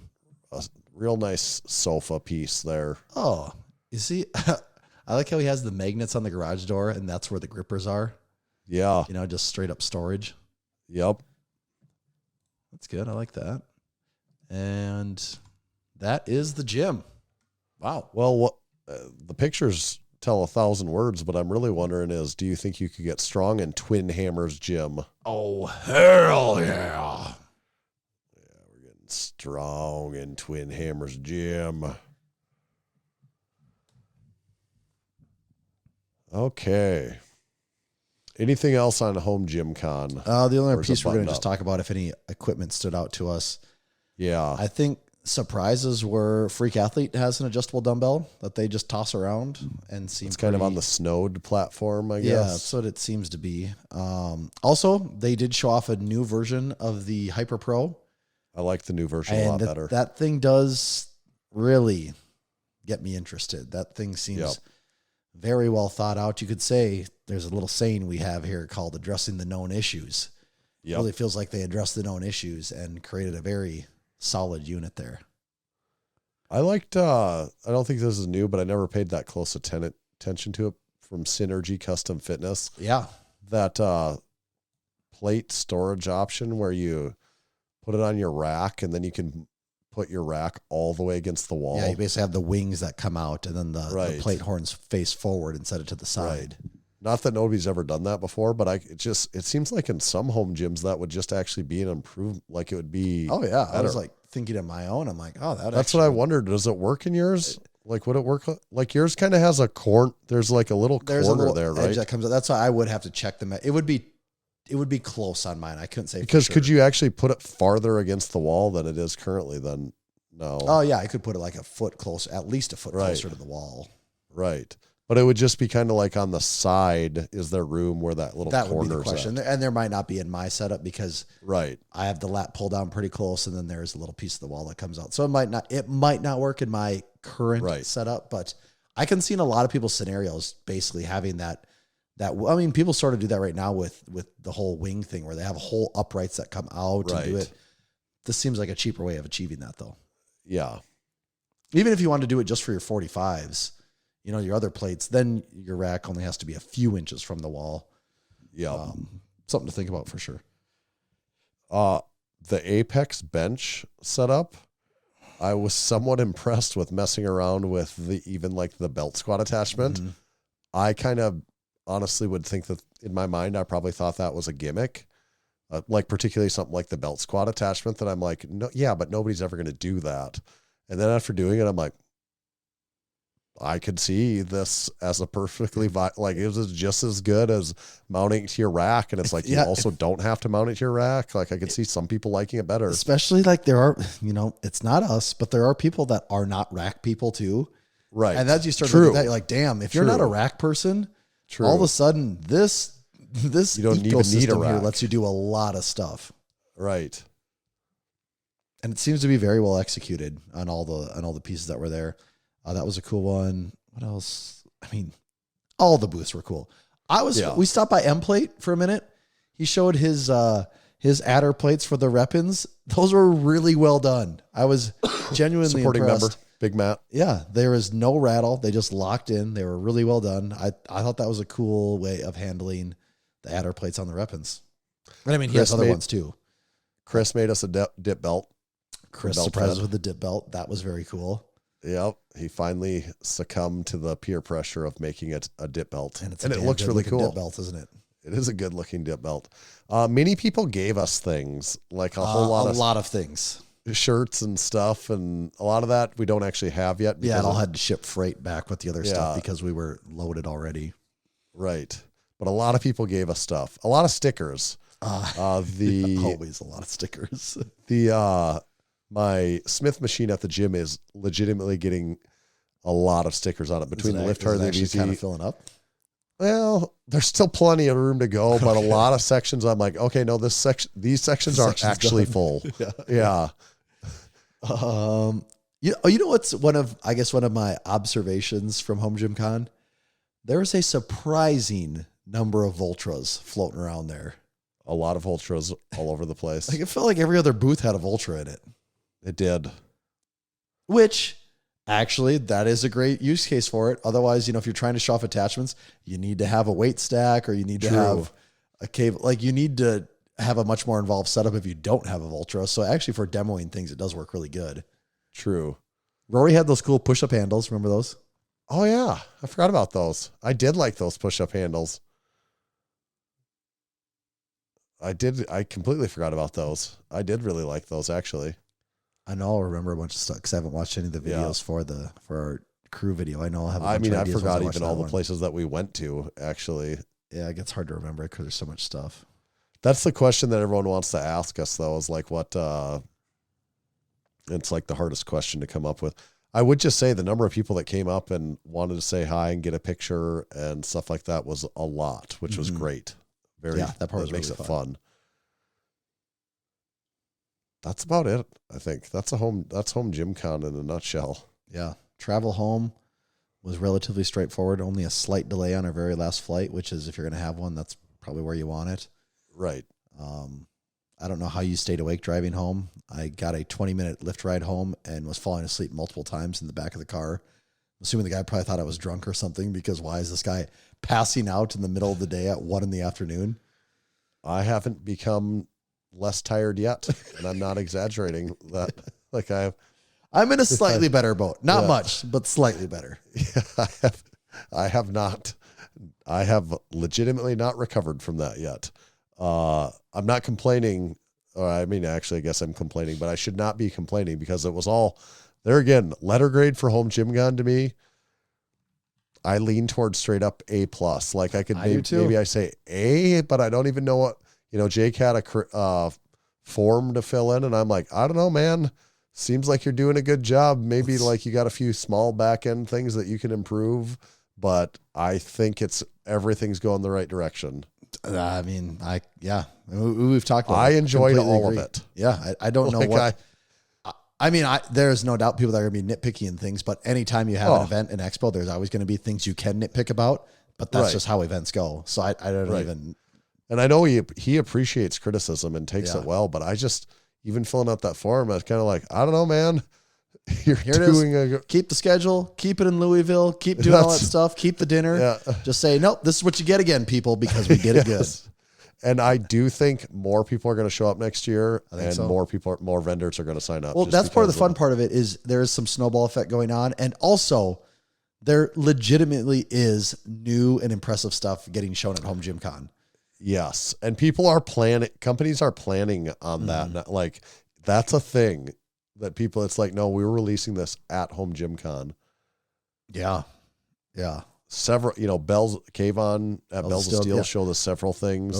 Rogue had new things that they were showing off there. Joey showed us several new things at Rogue. Yeah, the Mythic company. I did like in the video you did mention not a Rogue employee, just to cover us. I know, I don't want to people think we're putting misrepresenting anything here.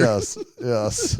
While we're playing into this joke, known to be a bit litigious at times. I sort of feel like when we're doing this, like you're kind of playing the dumb thing, and I don't know, maybe we're just self-conscious. But I feel like the Rogue people are like, what exactly are these idiots doing over here? I wonder. Joey, thanks again for your service. Tell Bill we said hi. Like, what is going on? So stupid though. I thought there was one more thing I was going to say about it, but I cannot think of anything else now. Yeah, I think any criticisms. Well, we didn't sit in that loading dock, so I can see how if you sat in that loading line for 4 hours, 5 hours, you might have criticisms. Yeah. We didn't. I just don't know I just don't have a suggestion of how you make it better. No, is my problem with that thing. So then I can't be very vocal about it if you don't have a solution. Yeah. So we didn't have to deal with that. So I'd say here, just be smarter. Use the elevator. Don't wait in that line. Take your stuff down piece by piece. You'll save yourself a lot of time, make life easier. Other than that though, we put on events. We know all of the crap that can or can't go with it and all of the comments people may have. Jake is doing great. He's more or less figured out how to put on a great show and get people interested, and that's the main thing, and it's awesome. On a personal note for Jim Radar, because I don't know that we really mentioned this in the episode, we talked about how good the sales were and customer and support for Massenomics, but for Jim Radar, the number of great conversations we had with people potentially interested in getting their gym on there was awesome, and the number of conversations we had with company owners, equipment company owners that either didn't know about it yet and were curious because they heard something, or that kind of actually have known about it and just wanted to chat about. Familiar with it. Yeah. Well, on both ends of some of the people that were very familiar with it that I wouldn't have expected would be was staggering. Just for Jim Radar, it was a really, really valuable event too. It was. Yeah, I feel like we got, I would say over half the people that talked to us knew what Jim Radar was. Yes. A ton of people already did know, which is great. It shows we're reaching the right audience, but there were some people that we have never seen in our lives that came up and we've never talked to them. They don't know what Massenomics is, what Jim Radar is, nothing. And we actually, this actually happened a couple of times. There was people that came up on Friday and they're like, so what do you guys got going on here? Explain it to me. And, kind of give them the rundown on Jim Radar, Massenomics, that whole thing. Had a pretty long conversation. Several people came back by on Saturday and were like, yeah, we looked into you guys. This is crazy. Either looked into Jim Radar, this is insane, or looked into Jim Radar and also Massenomics, and wow, this is nuts what you guys have going on here. So it was really cool to see people actually, one, that this seemed interesting enough that I need to do a little homework. They did the homework and they came back by to talk to us. Also, just a side very note, engaged audience in general. Yes, very engaged audience. Surprised how many people.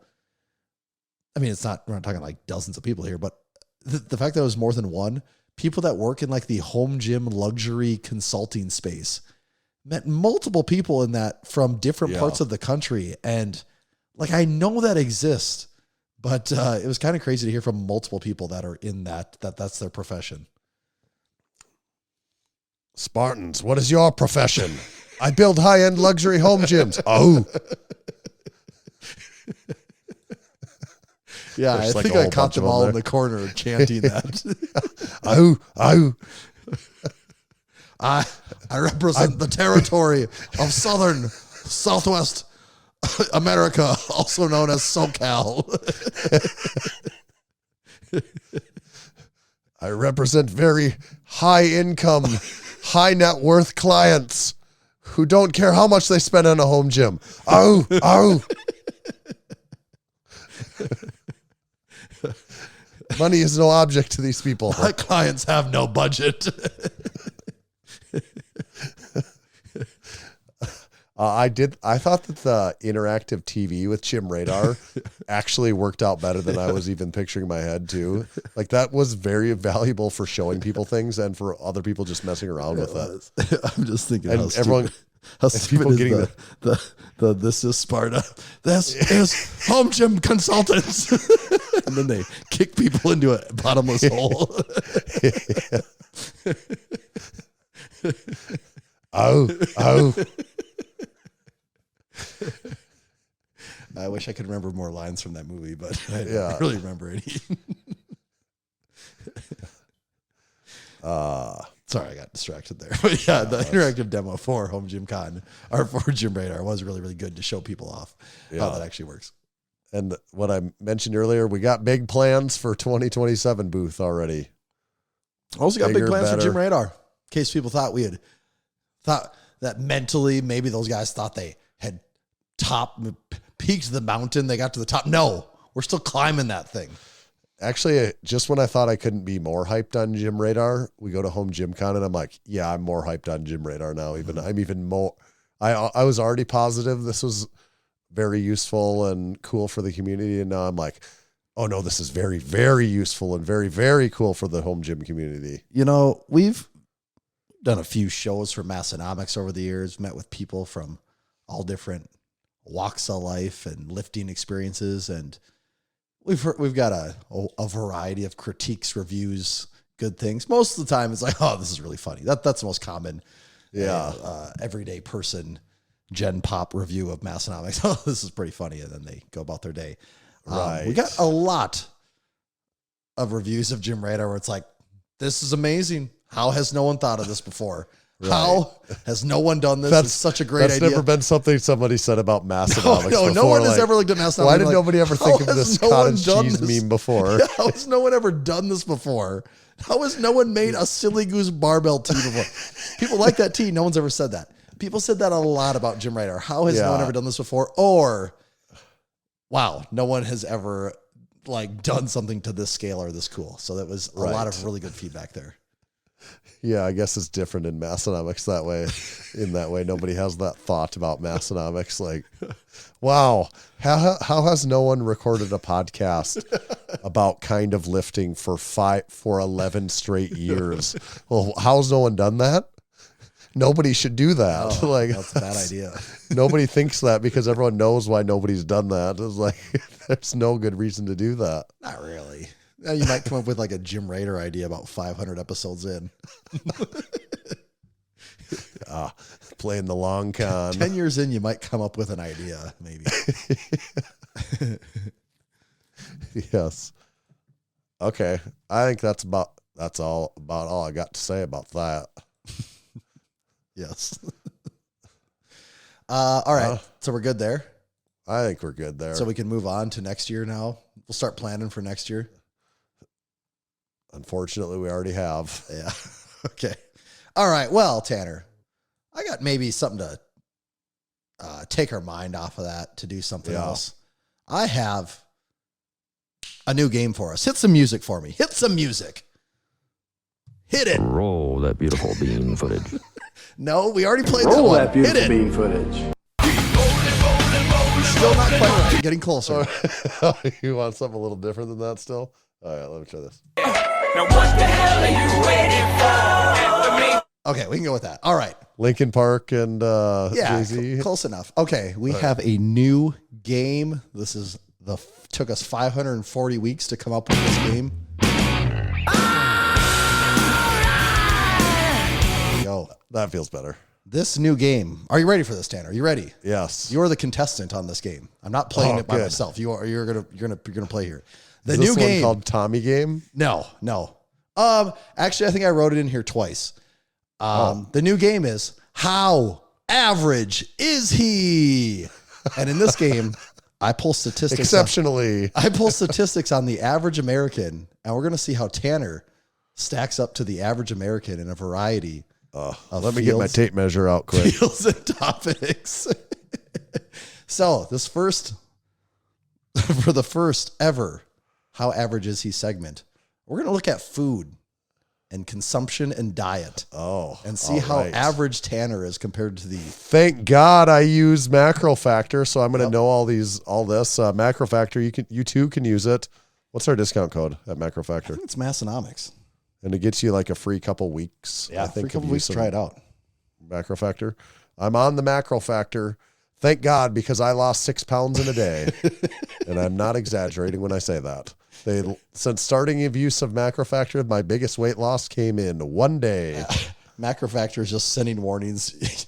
Things are wrong. All systems red. Warning, warning, warning. It's like what my body's doing right now. The app's like, this is not good. Must consume 18,000 calories tomorrow. Well, maybe we'll touch more on MacroFactor at the end. Okay, But, yeah. okay.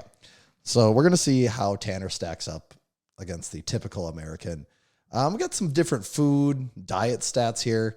I'm going to throw these out there. We're going to see where you rank or how you feel like you stack up here. So maybe we'll even play a little guessing game with this too. Protein, we need a little bit of protein. You could say it's the cornerstone of the diet for any real lifter out there. What do you think the average American man, how many grams of protein do you think the average American man gets in his diet? Oof. It's probably a really low number.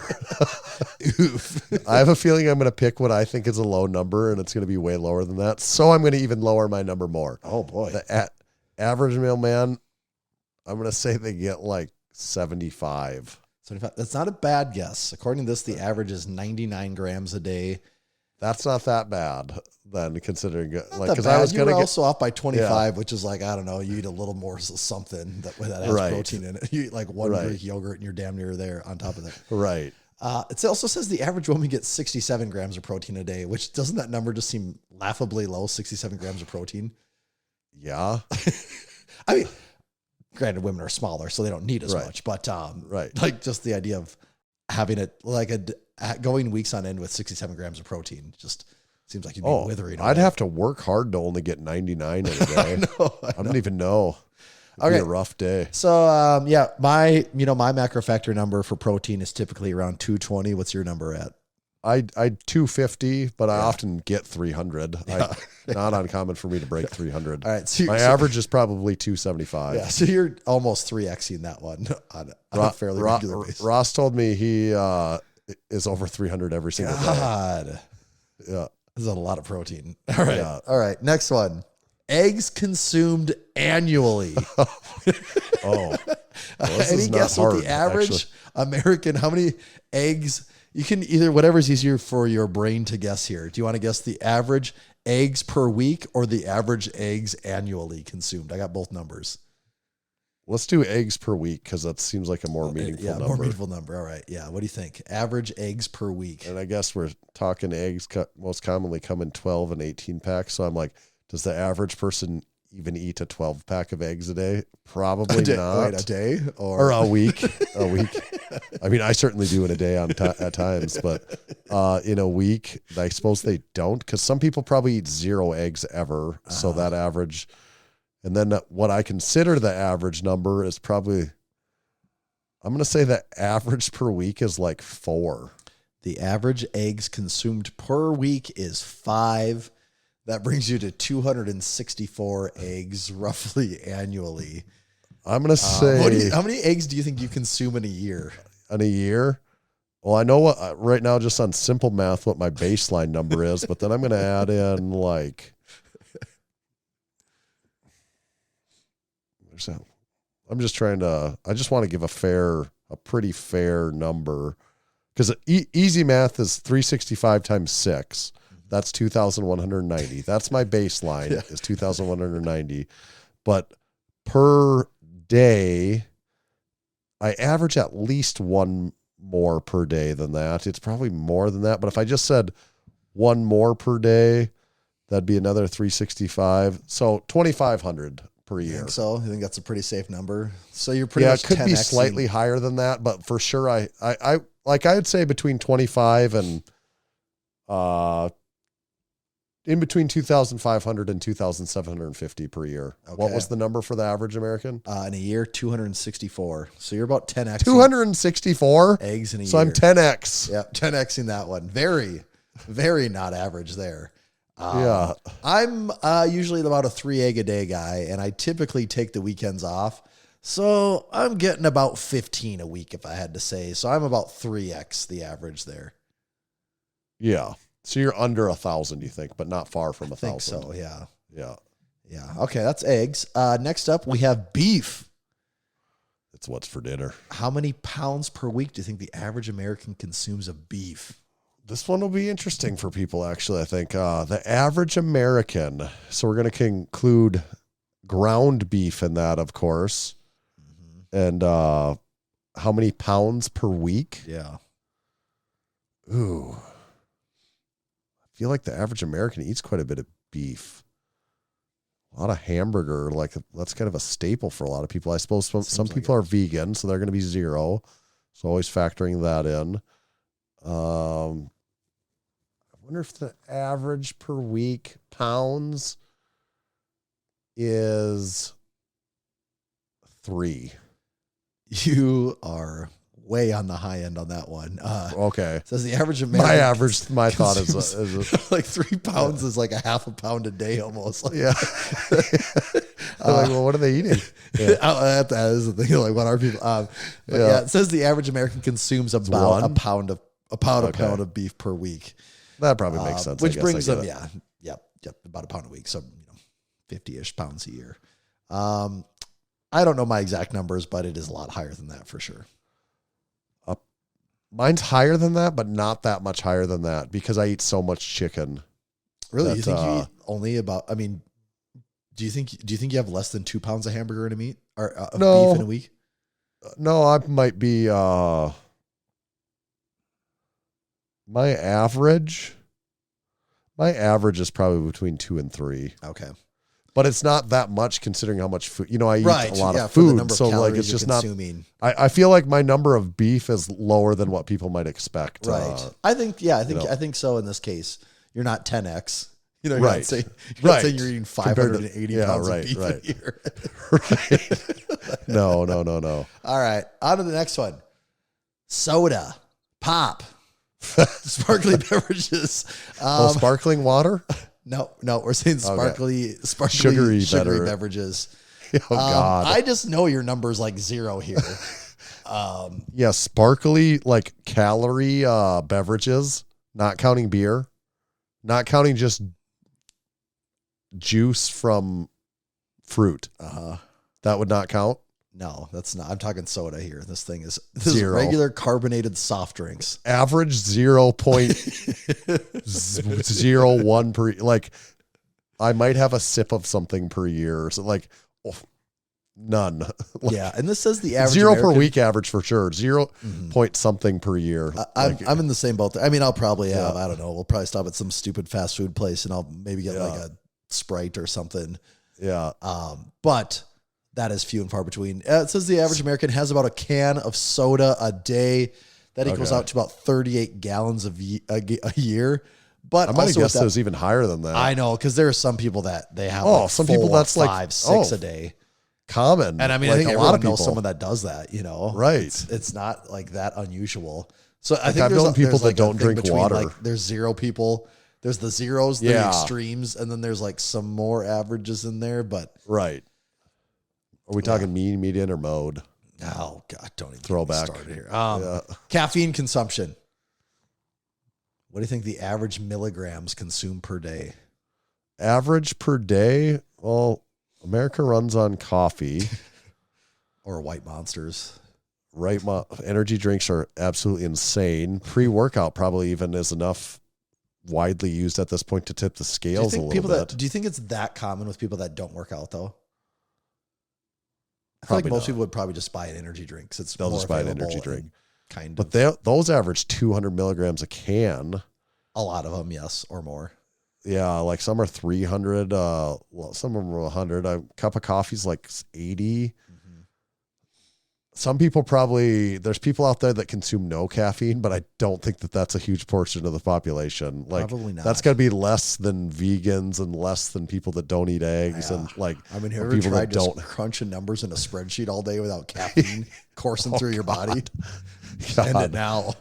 Oh, so the average milligrams per day, that's really hard. That seems like the hardest one. I'm going to say like 150. It's not a bad guess. This says 180 to 210 is pretty average, which would be, 2-ish cups of coffee for a lot of people. And I'm like, yeah, that or does a count. energy drink. Yeah, that's energy numbers not that high compared to, I know some very high, there's a lot of high abusers out caffeine there people. that- I know some grammars a day people. Yeah, which is just wild. Yeah. Okay, let's move on to restaurants. I guess I didn't say what mine is. Yeah. What is yours? Per Here? day? Average per day, I guess I'd say 100. Yeah. I'll go through, it's not unusual if I'll have a few days where I'll have no coffee and then I'll get the coffee going. I'm like, well, I got one cup going. Might as well have another one. And then it's like, another one. But yeah, I'm not a huge caffeine guy either. Restaurants. The average American dines at a restaurant 3 times per month. Tanner, how many times you go into Schwanni's in a month? Dining? Well, how often do you eat food when you go there? Not very often. Oh, well, okay. I didn't know if you ate food. I go most there of the time. probably twice a month. Okay. I didn't know if you ate food every time you went or not. Probably every other time. Okay. So that gives me to 1 a month. But there's usually at least 1 other time per month. So the average American is dining out only 3 times per month. I thought this I number would have seemed guessed surprisingly the average low. American's like freaking 20 times a month. Out of all the things on here, all these numbers seem very realistic to me. I don't know if I'm just around different people. My average is actually probably 3 times per month, I think, which I thought would be insanely low. Like I almost don't know people that go out that like I thought I'm like on the way low end of the spectrum there. Because even people, I feel like that say they don't eat out or don't dine out, they still get like coffees or they're like picking up. They're picking up stuff through drive-through windows and things like that. Mine's probably 3 times a week or 3 times a month because it's not every week, but it's probably like 3.5 actually, I think, because most times they'll at least never for breakfast, never for lunch. But about once a week, we'll get something that's not something made at home. I'd say my number here is probably closer to 8. Yeah, which almost seems like below what I would consider average. Because like I'm like a lot of people go out for lunch like every day. Well, actually, a lot of people do that. But my thing is like usually there's like one night during the week where we're running around, we got something going on, and we pick up food. As a convenience thing. So there's usually one of those, and then usually there's one time on the weekend where that's like a thing to go do. Like you're going to all go eat. Yeah. Like it's like, let's go get out of the house and go do something. So we'll usually go out, eat out once on the weekend. There's definitely ones where we don't go out. And there's definitely ones where it's like, oh, let's get something on Friday night and let's get breakfast on Saturday morning. And let's go outside. And like, that's not the norm, but that happens to us sometimes too. Saying that the average is 3 is wild to me. Yeah. I don't know if I believe that one. Like, totally. I don't think McDonald's exists at the scale it does. That's what I'm saying. Yeah. 3 times per month. Right. Like less than once a week, Yeah. Some people go there every day. I think a fair number of people do. Yeah. All right. We'll move on. This next one's the final one. This one revolves around drinking. A little thing called consuming alcohol.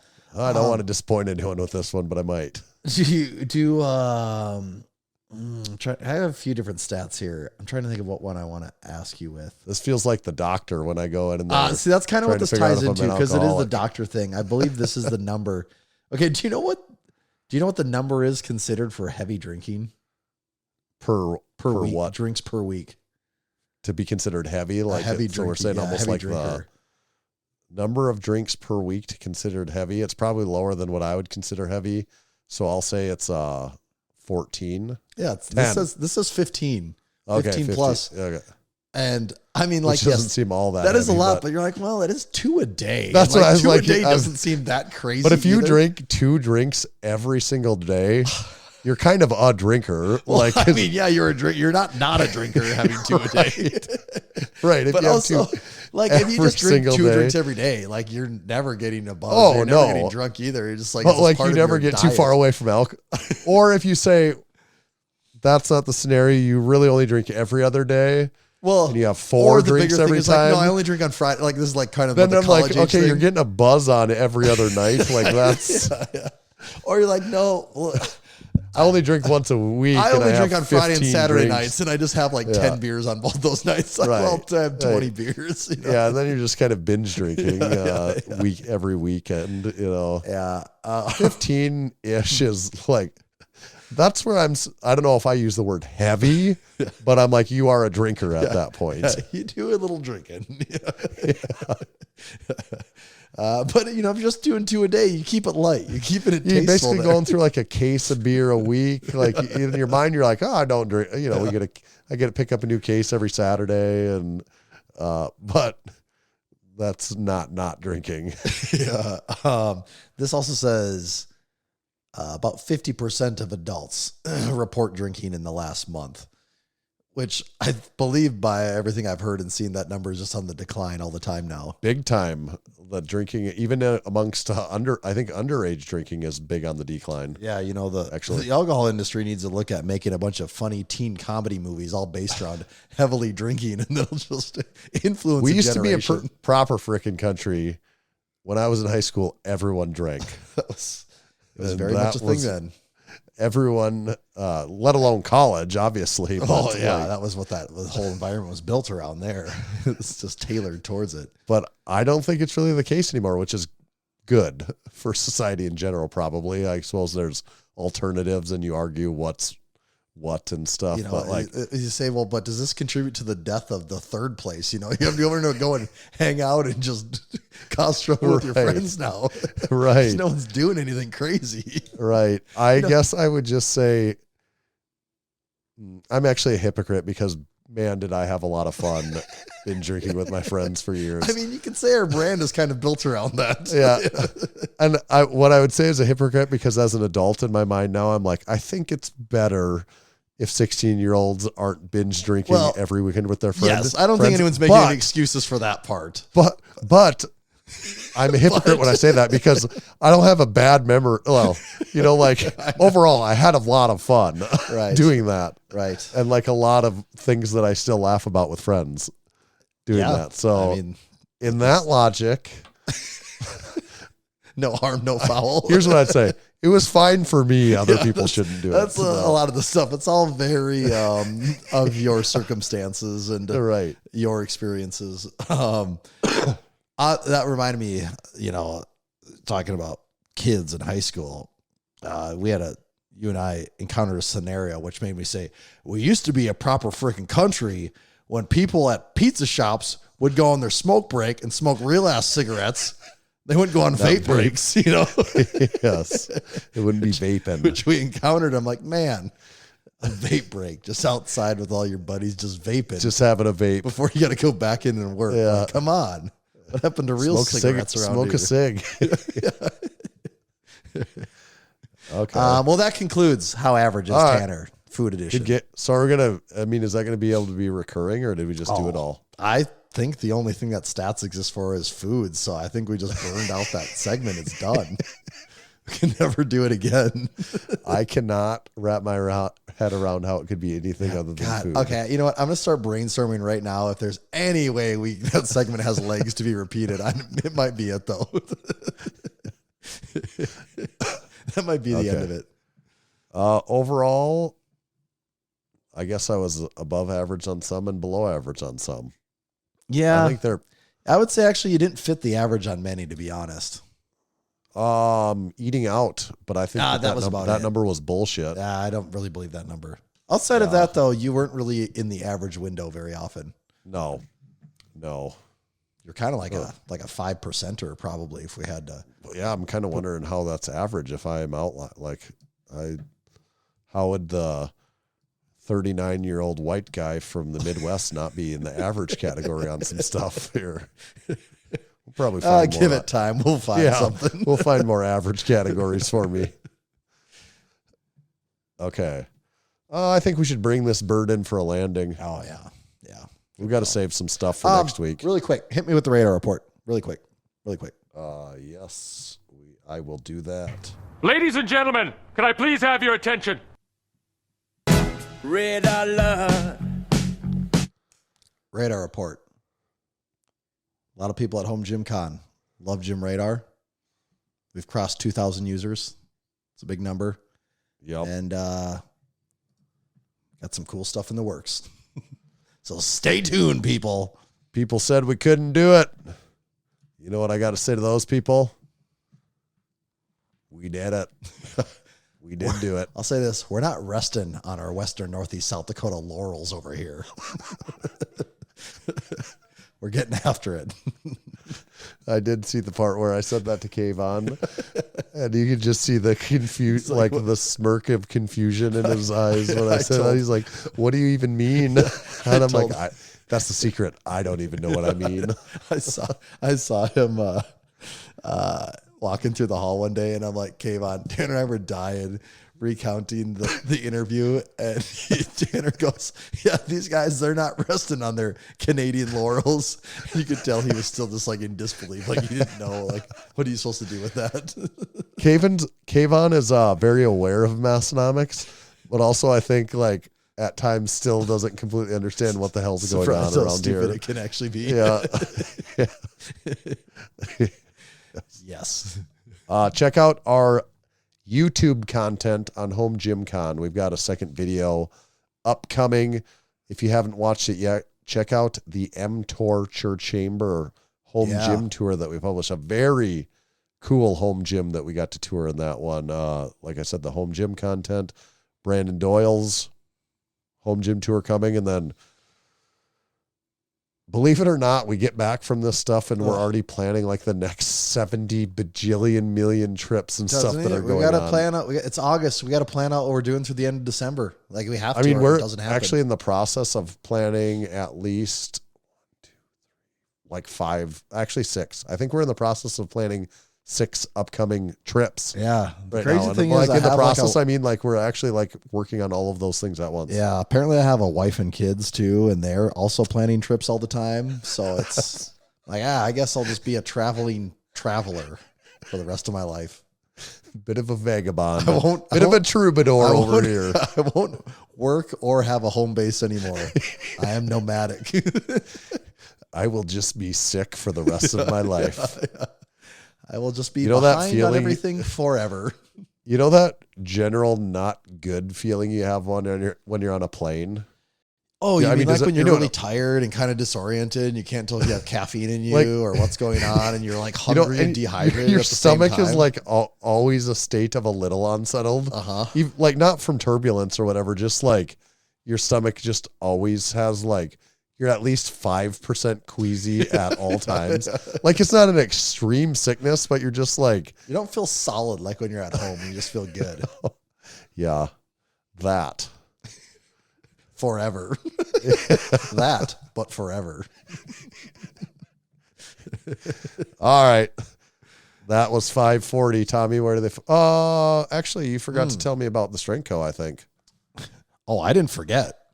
You didn't let me tell you about the Strength Co. It's trying so hard over here. Just been waiting my turn patiently. This episode is also brought to you by the Strength Co. Strength Co., they're the go-to plates of Massenomics Gym. They're the go-to plates of my home gym, and they should be the go-to plates of your home gym if they're not already.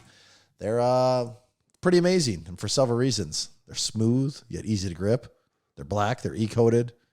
They're designed to last a lifetime. I mean, they'll outlast you. It's just your turn with them is really how it works. They're amazing. They also have a limited edition America 250 plate coming out. So if you want something special, a future classic, hop on that thing. You go on their website, sign up for notifications, and get on that when it comes out. Otherwise, check out the Strength Co., thestrength.co. Thank you, Strength Co.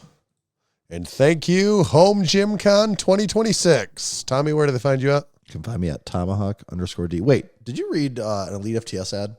Yes. Okay. I did. Okay. I did. All right. I'm like 80% sure. All right. Then we've checked all of the boxes. All right. You can find me at Tanner_Baird. Just make sure to follow Gym Radar at Gym Radar HQ and Massenomics at Massenomics. See ya.